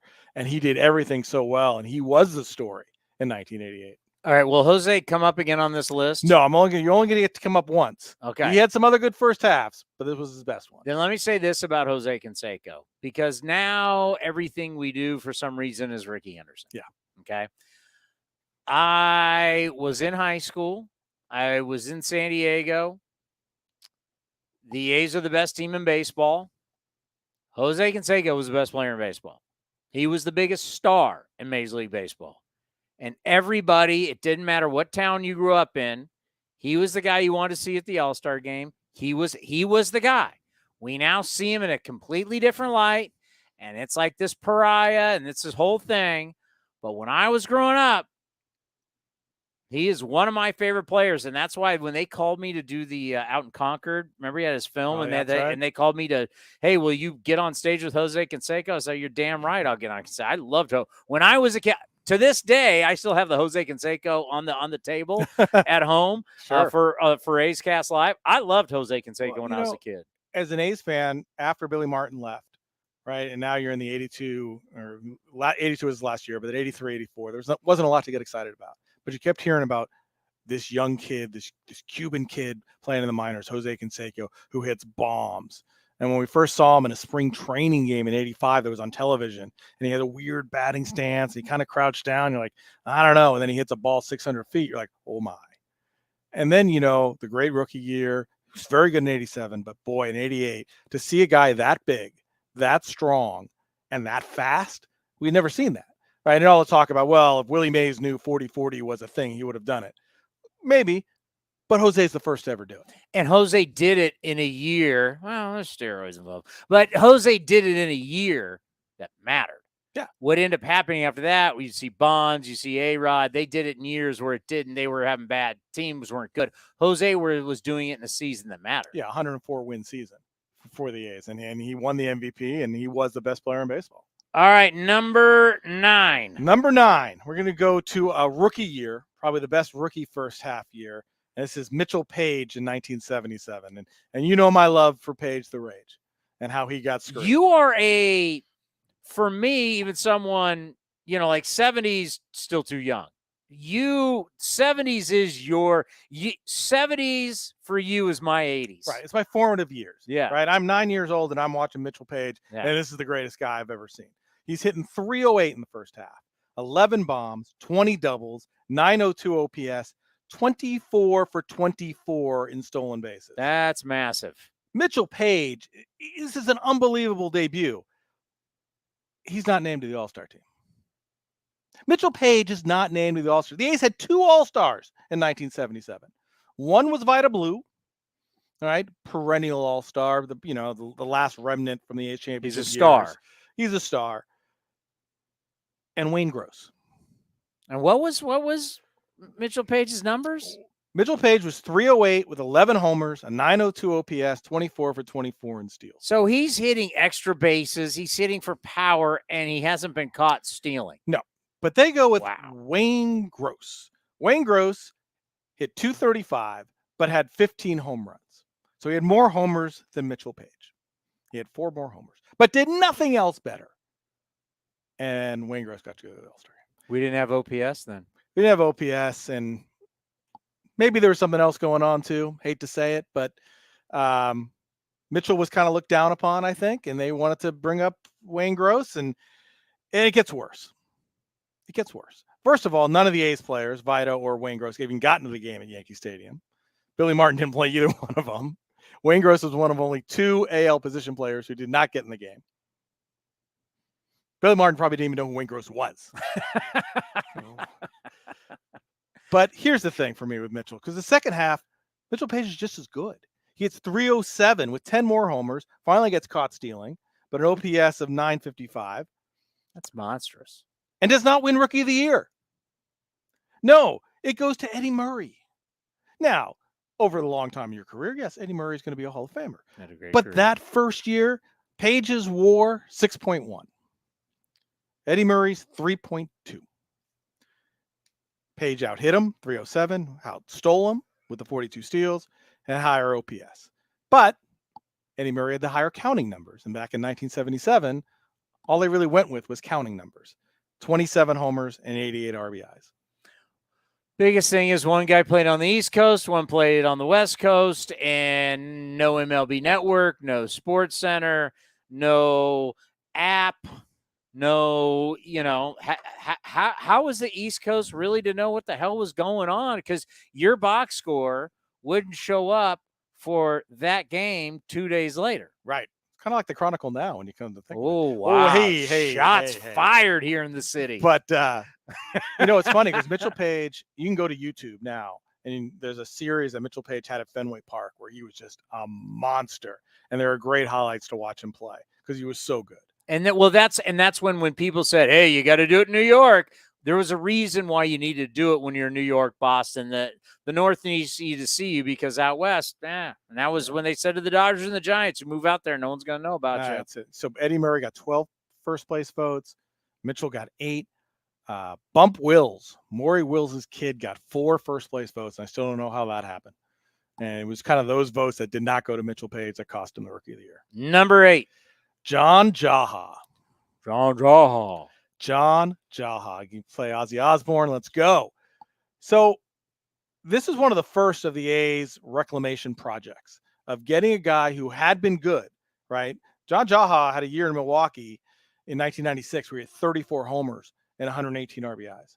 But then he got injured, and he had kind of nothing years in 97, 98. The A's take a flyer on him for 99, and they make him their everyday DH. And they hit pay dirt, right? A first half, he had 286 with 19 homers, drove in 56, a 585 slugging. He's in the middle of this A's lineup with Giambi and Matt Stairs, and he's the A's all-star representative, and he deserved it. And he finishes the year with 35 homers, 111 runs batted in, 101 walks. And this was what, eventually Frank Thomas in 2006 and what they tried to hit with Mike Piazza in 2007 and Sweeney in 2008, Garcia Parra 2009. But Jaha was really the first of this, right? And they hit on it, and they thought, well, we can do this again. And they did do it again with Frank, but really not much else helped. And what was his? Was it torn quad or something? He had like a that? shoulder was with the A's. Ended up being a shoulder. It was his legs with Milwaukee and a shoulder with the A's. He played a little bit in 2000, tried to come back in 01, and just couldn't stay healthy. And John Jaha was a fantastic human being, just a good dude, big Raider fan. So he was really excited to be in Oakland. 99 All-Star games at Fenway, and that's when they bring out Ted Williams. Yeah. And so you see that video, and there's John Jaha, and he's soaking it up, and good for him. Number 7. Jason Giambi.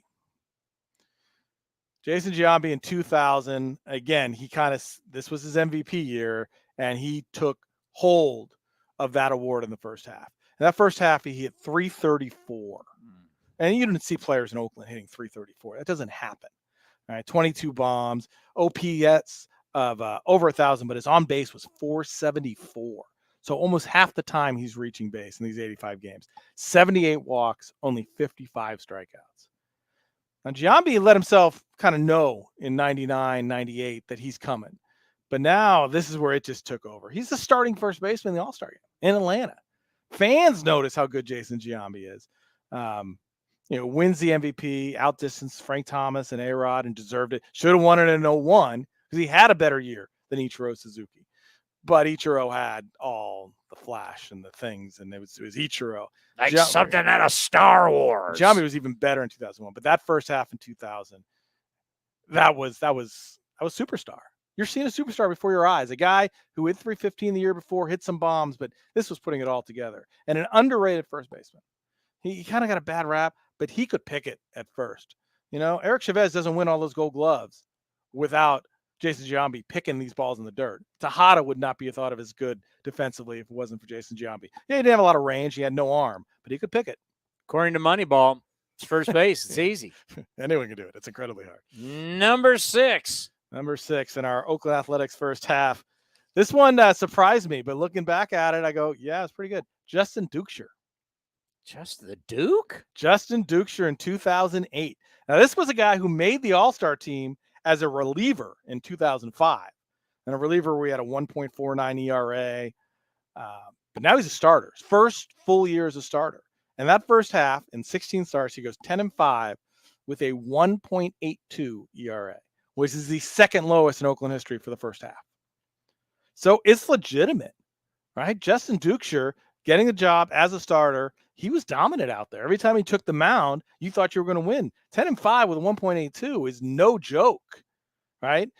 Fortunately, not throwing 100 too, by the way. No, mixing it up, curveballs, tall guy on the mound, but he threw strikes and he battled. He had a little. When I think back to it, Chris Bassett kind of reminds me of what Dukeshire was. That the way he battled and competed last year, that's what Dukeshire would do, especially in 2008. Then the injuries. Hip injury curtailed his second half, then an elbow surgery in 2009. Then he had physical injuries, then he had some mental health issues, and his career was just never the same. He made 5 starts in 2010, and that was it at the major league level. So really making the All-Star team for a second time in 2008 was a high watermark for him. Number 5. He had to be on this list somewhere, right? Ricky Henderson. Yeah, he's always going to. Yeah, and again, here's another great first halves in 81.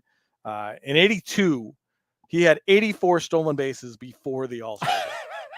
84. Now, he was also caught 23 times, but he's had 84. That is something, as much as we got to talk about how great Ricky is. There's two things. He wasn't easy to deal with. Sandy Alderson gave us a great story at the winter meetings. Like, when we were trading it, we were like trying to get back from New York. Everybody wasn't totally on board, right? Like that history doesn't get brought up. And number two is, as much as he got caught a lot. Yeah, caught a lot. Like, you go back and look at the numbers, you go, wow. That's the thing about that 82. 130 steals, 42 caught stealings. 42 times he got caught. So that's 172 stolen base attempts. And he really didn't play in September. He missed like 3 weeks in September. Think about that. How many times he tried to run? No one's getting caught 42. Nobody's stealing 42 bases, let alone getting caught 42 No one has the energy to steal 42 bases. So that's what makes 1990 so special for him as a first half. So he had 80. How many did he have? 84 at the All-Star break. 84 at the All-Star break, folks. This is a late All-Star break, with the All-Star game being on the 19th. Usually it's early July. It's like right after the 4th. Yeah, usually it's close to the 81 game mark. It's usually about the 85, 86 game mark, so a little over. This one's stolen base game. Basically. So that's what makes 1990 so amazing is before the break he had 39 steals, but only 4 caught stealings. Right now, you're seeing this efficiency in the stolen base game. Oh, by the way, he also was hitting 335, which is the A's record for the first half of the season. 17 homers, 39 steals, 53 walks, only 30 strikeouts. I mean, he's Ricky. This was his MVP year, and this is as good as a leadoff hitter is going to be in 1990. I mean, look at his final numbers: 325 average, second in the AL, 28 home runs as a leadoff hitter, 65 steals. 439 on base, over 1,000 OPS. You know, he beats out Cecil Fielder for the MVP. And this was Ricky at his best. And this is 32-year-old Ricky, and just dominating. It's truly one of the greatest years in the history of baseball. Yeah, especially from a leadoff hitter, to see the power, the speed, the ability to score runs, and the defense as well. Ricky, remember, was a left-handed thrower. Yeah. So his gloved hand is going to the line in left field. And Earl Weaver used to always talk about what an advantage that was for Ricky, because you can't run on him. If you have a ball down the line, he's going to get to it fast enough because he doesn't have to backhand it. He can almost come in on it. He's going to not let you get to second base. And, you know, you think about the power that back then, you know, that kind of power today. I mean, we get all pumped up for George Springer, and no offense, he's had a lot of leadoff home runs, but you think the power for Ricky is pretty incredible for a leadoff hitter. And that's what the made consistency it so of it. Well, it made it so tough to pitch to him. Right? Because if you did give him a cookie, he was going deep on you. Right? And you can't walk him, because if you walk him, he's going to steal second and possibly third. So what's your dilemma here? You just got to hope Ricky has a bad day. Right? Otherwise, you're not getting him out, and he's going to score a run. Even old man Ricky, whether you want to talk about, I don't know, Dodger, Padre, Mariner, Red Sox, whatever, he still could, have 11 bombs in a season. Yeah. And he was still a factor, even with his Dodger years with the Red Sox year. He was still a factor hitting home runs and stealing bases. Number 4. This, you kind of forget how good this guy was. He's a Hall of Famer. He's a Hall of Fame person, Hall of Fame baseball player. And then you look at his numbers and you have to glance again. This is Dennis Eckersley. And Dennis Eckersley, again, another guy that had a great first half. But in 1992, that was his MVP and Cy Young year. And then the numbers. Think about this. Before the All-Star break, he was 30 for 30 in saves. That's pretty amazing. He was the first ever to have 30 saves before the All-Star break. But 30 for 30. Oh, he also had 2 wins. Did they do something on ESPN for him? They definitely should. 5 walks, 50 strikeouts. He had 5 walks in 30 appearances? In 37 games. He had 37, he had 5 walks. And that was a bad year for him, 5 walks. 50 strikeouts. I mean, final numbers that year, he went 51 for 54 in saves, only 11 walks in 80 innings, a 7-1 record. So even when he blew the save, he'd get the win. Like when he had the streak before Balfour broke it for most consecutive saves in a game that Greg Jeffries tagged him to give the Royals a lead. Harold Baines hits a walk-off home runs, and that got the wins. So he had a 7-1 record, 51 for 54. But that 30 for 30 in saves, 1992, The A's really weren't expected to do much. And Still one of the better teams, though. One of the better teams, but they were kind Blue of Jays injured. were coming. They didn't have Dave Stewart. I'm sorry, they still had Dave Stewart in his last year with them. They still had Bob Welch, but he was hurt. They were still struggling with the pitching staff, but they won the AL West. And 30 for 30 in the first half by Dennis Eckersley went a long way. Pretty amazing. 30 for 30. All right, number 3. Another pitcher, and just, again, numbers that will blow you away. Vida Blue in 1971. Hey, he won the MVP and the Cy Young that year. I think we're seeing a theme. But before the break, which is the anniversary, was today, was the 71 All-Star game, was on this date. When Reggie took it out of the park. When Reggie went off the light tower. The transformer in Detroit. Hank Aaron hit a homer. Everybody hit a homer in this game. But Vida Blue started that game. And based on these numbers in the first half, 22 starts, 17-3, 1.42 ERA, 188 strikeouts and 184 and a third innings, 6 shutouts, 17 complete games, and a 179 opponent average. This comes after he started the first game of the season in Washington, D.C. The A's in 71 played their first game in D.C. It was a 1-game series. He only lasted an inning and 2/3 and took the loss. And after that, he goes 17-2 basically in his next 21 starts. It makes me angry. Do I have to go to my scorebook last night? James Kaprelian, 70 pitches, 5 innings. I don't know. You probably haven't been listening to the show, but we did this last night on TV. In 2000, the average pitcher threw 98.6 pitches in 2000. 2022, it's 84.6. What was Vida throwing in 1971? He's throwing 130 to 140 pitches a game, especially with those strikeouts. I mean, think of 17 complete games and 22 starts. 17 complete games. And he's throwing the ball hard. There's no radar gun to tell you, but the hitters were telling you he was throwing harder than any other pitcher, right? The blue blazer was coming at you. So he was not taking pitches off, and he was dominating, and he was able to go that long, and he had a long career. Athletes today are supposed to be better than they were 40, 50 years ago. And track records will tell you that, right? People were running faster, we're throwing longer, we're doing things better. But in baseball, we're bringing guys, we're pulling them back. We're not letting them go to their full potential because we're afraid of injury, and we think less is more, that we can get more out of them at a longer period of time.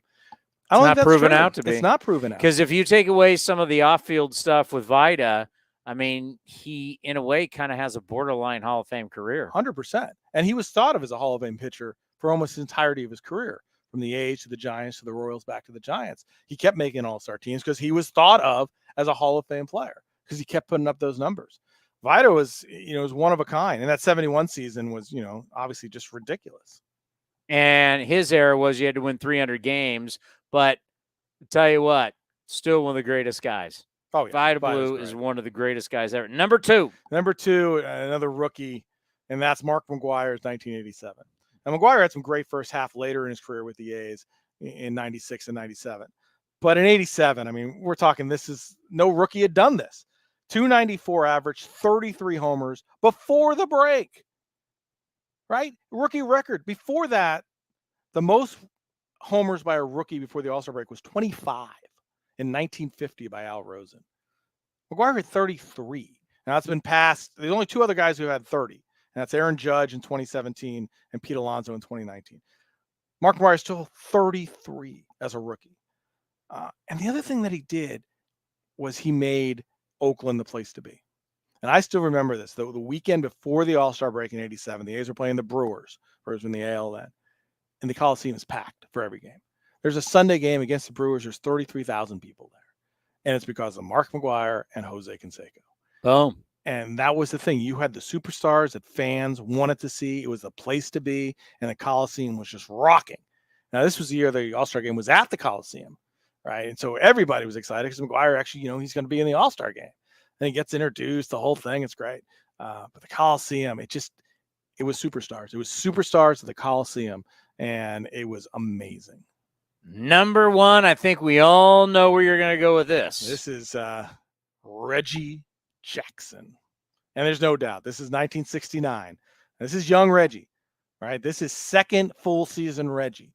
There's no beard. There's no mustache. They've come from Kansas City. His hair is cut short. This is just Reggie the ball player. This is his first half. 287, 37 home runs, 24 doubles, 79 ribbies. The major league record for home runs before the break, 37, right? It's since been passed by Barry Bonds, 39 in 2001. But that's it. That's the only player who's had more. Maris before that in 61 and 33. So Roger Maris. So everybody's talking about Reggie breaking Roger Maris's record. He's on pace to fly by it. Fly by. This 37 homers at the break. Yeah, that's We've never crazy. seen this. Cover of Sports Illustrated in the sweet A's uni. It was the vest A's uni. Oh, look good. Look good. Starting center fielder in the All-Star game at RFK Stadium. First of 14 All-Star appearances. RFK Stadium, the home of the Hogs back in the day with the Washington Redskins and the Hall of Famer Joe Gibbs. So the only unfortunate thing is the second half, the pressure got to Reggie. Maybe the only time pressure ever got to Reggie. And he's talked about it. I mean, the whole Maris chase. And this is 69. I mean, the media is, like you talked about earlier, it's not what it is today with social media and Sports Center and 24-hour news cycles. But even then the media was getting to him because it was every place he'd go. Roger Maris, can you do it? Can you beat Roger Maris? What do you think? What do you think? You're gonna homer today, Reggie? The old newsman. So what you think? Can you beat Maris? Yeah, every day. And he actually he broke out in hives. He struggled with it. He only had 10 home runs in the second half of that season. Harmon Killebrew actually passed him for the season lead, right? So 37 home runs before the All-Star break. That still, to me, is unbelievable to think about. 37 from Reggie Jackson in Oakland at the Oakland Coliseum where the ball wasn't flying. No. And he had 37. No. That is truly amazing. I mean, you would have thought he's the guy with that start could have got to 70. You know what? I think older Reggie probably would have. I think if 73 Reggie or 74 Reggie had done this, Reggie could have handled the media because he would have, you talk about Reggie now and how boastful he would got and he would get big and the whole thing. He wasn't that way in 69. 69 changed him a little bit. And then by the time 72, 73 comes around, if this was Reggie hitting 37, Reggie's hitting 70. All right, your top 10. Top 10 first halves in Oakland history. Jose Canseco in 88. Mitchell Page in 77. Rob from an All-Star game berth and the AL Rookie of the Year. John Jaha in 99. Jason Giambi in 2000. Justin Duxer in 2008. Ricky in 1990, Eck in 92, Vida in 71, Big Mac in 87, and Reginald Martinez Jackson, 1969, 37 home runs before the break. This is like a who's list in A's history. Yeah, it's a lot of big names. You go through, you wonder why these guys were great players. Well, this is one of the reasons why. Well, they have a good season. You don't only have to have a good first half. The only what's the word I'm looking for? Exception to that is Eric Chavez. Never had a good first half. Never Some made it. guys start out slow. Just never put it together early in the year. Never got into people, and then would turn it on the second half. One of the few guys that would never had a good first half. Yeah, I noticed looking down at my scorebook that you didn't have any of this year's A's. Well, unfortunately, no. Maybe next year. You got to hope. You're looking for people to get better. You're looking for progression. You're going to have guys who got opportunities. You would like to see a guy get hot. That's what the A's need at this moment. We're seeing a little bit with Sean Murphy, right? He's been hot now for a week. Chad Pinder, play him. You gotta, Chad Pinder doesn't walk. His at bat before that, let him walk you. We got 8 walks all year.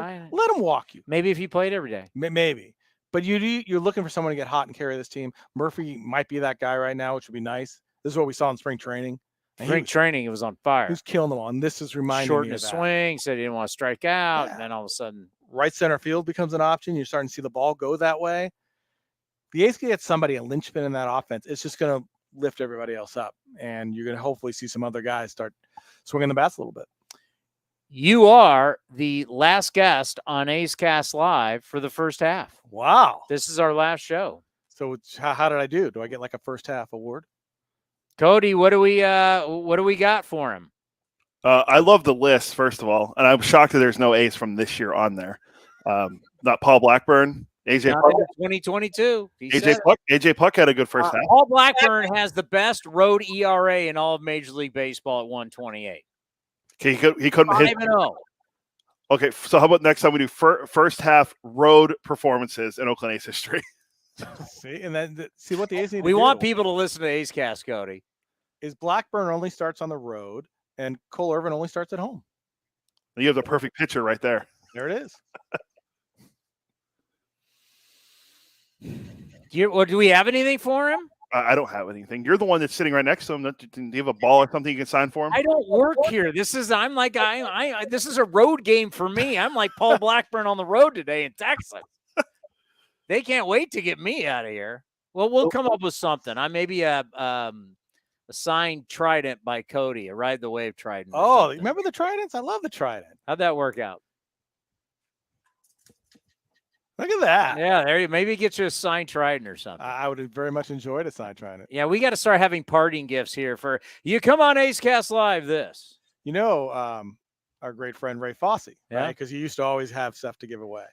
Fosse, you go back into his closet. You walk out with the Arcos golf meters for your clubs. You'd have it was amazing. Men's Warehouse coupons, which were great.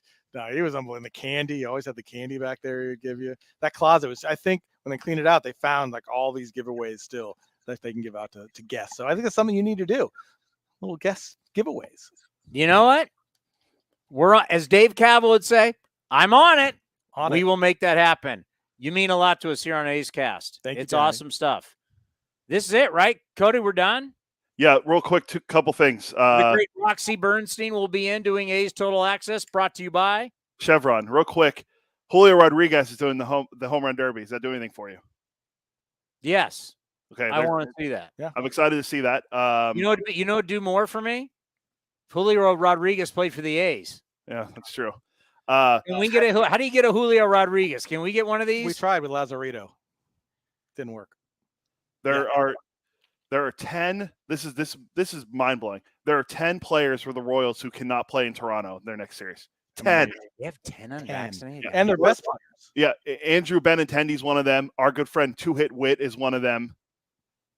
Yeah. Like how many guys missed from Philly? There was like 4 or 5. Yeah, but 4. And Passan there was 25 guys all year so far, and the Royals have 10 already. This could play in if let's just say Toronto does make, they fired their manager today, but if Toronto makes a move and they're in the playoffs and they go deep in the playoffs, this could be a really big story. Well, they brought it up like Andrew Benintendi, right? He's a trade candidate. He's having a great year. But if you're an AL East team, you're not trading for him because he can't go to Toronto. It kills you. I don't want to get into the whole Vax thing, but come on. Well, apparently our left-hander Kirby Snead, we were told by Dan Schulman, great voice of the Blue Jays, was one of the reasons why he was thrown in the trade. Interesting. One of the things that I saw, someone had the quote from Whit Merrifield out there. He said that he told the team if he got traded, he would consider getting vaccinated to play for a contender to go into Toronto. But he wouldn't do it for his own team. No, that's what the quote was I saw. Last thing, Ken Rosenthal tweeted out earlier, saying how Frankie would return this weekend. Now Ken saying, changing plans, Frankie will not pitch this weekend. Apparently Frankie wants to throw 2 more side sessions and join the team's rotation the first day of the All-Star break. Nothing. So that's being reported by Ken, not from our people. And that's what Ken. I saw from Ken Rosenthal. Yes, he had something this morning, and then he just had that a little bit ago. All right. Well, everybody, enjoy Roxy Bernstein, enjoy A's and Rangers, and for A's Cast Live, we'll see you after the break. Everybody, have a great break. Enjoy, be safe, take time off from baseball, and then we'll get ready for the second half. But thank you, everybody, for your support, whether you're listening on A's Cast Live or you're watching YouTube or Twitter. Thank you so much. Be well. We'll see you after the break. The Coliseum has gone by many names, but none better than the Last Dive Bar. Hi, everyone. Ken Korak here.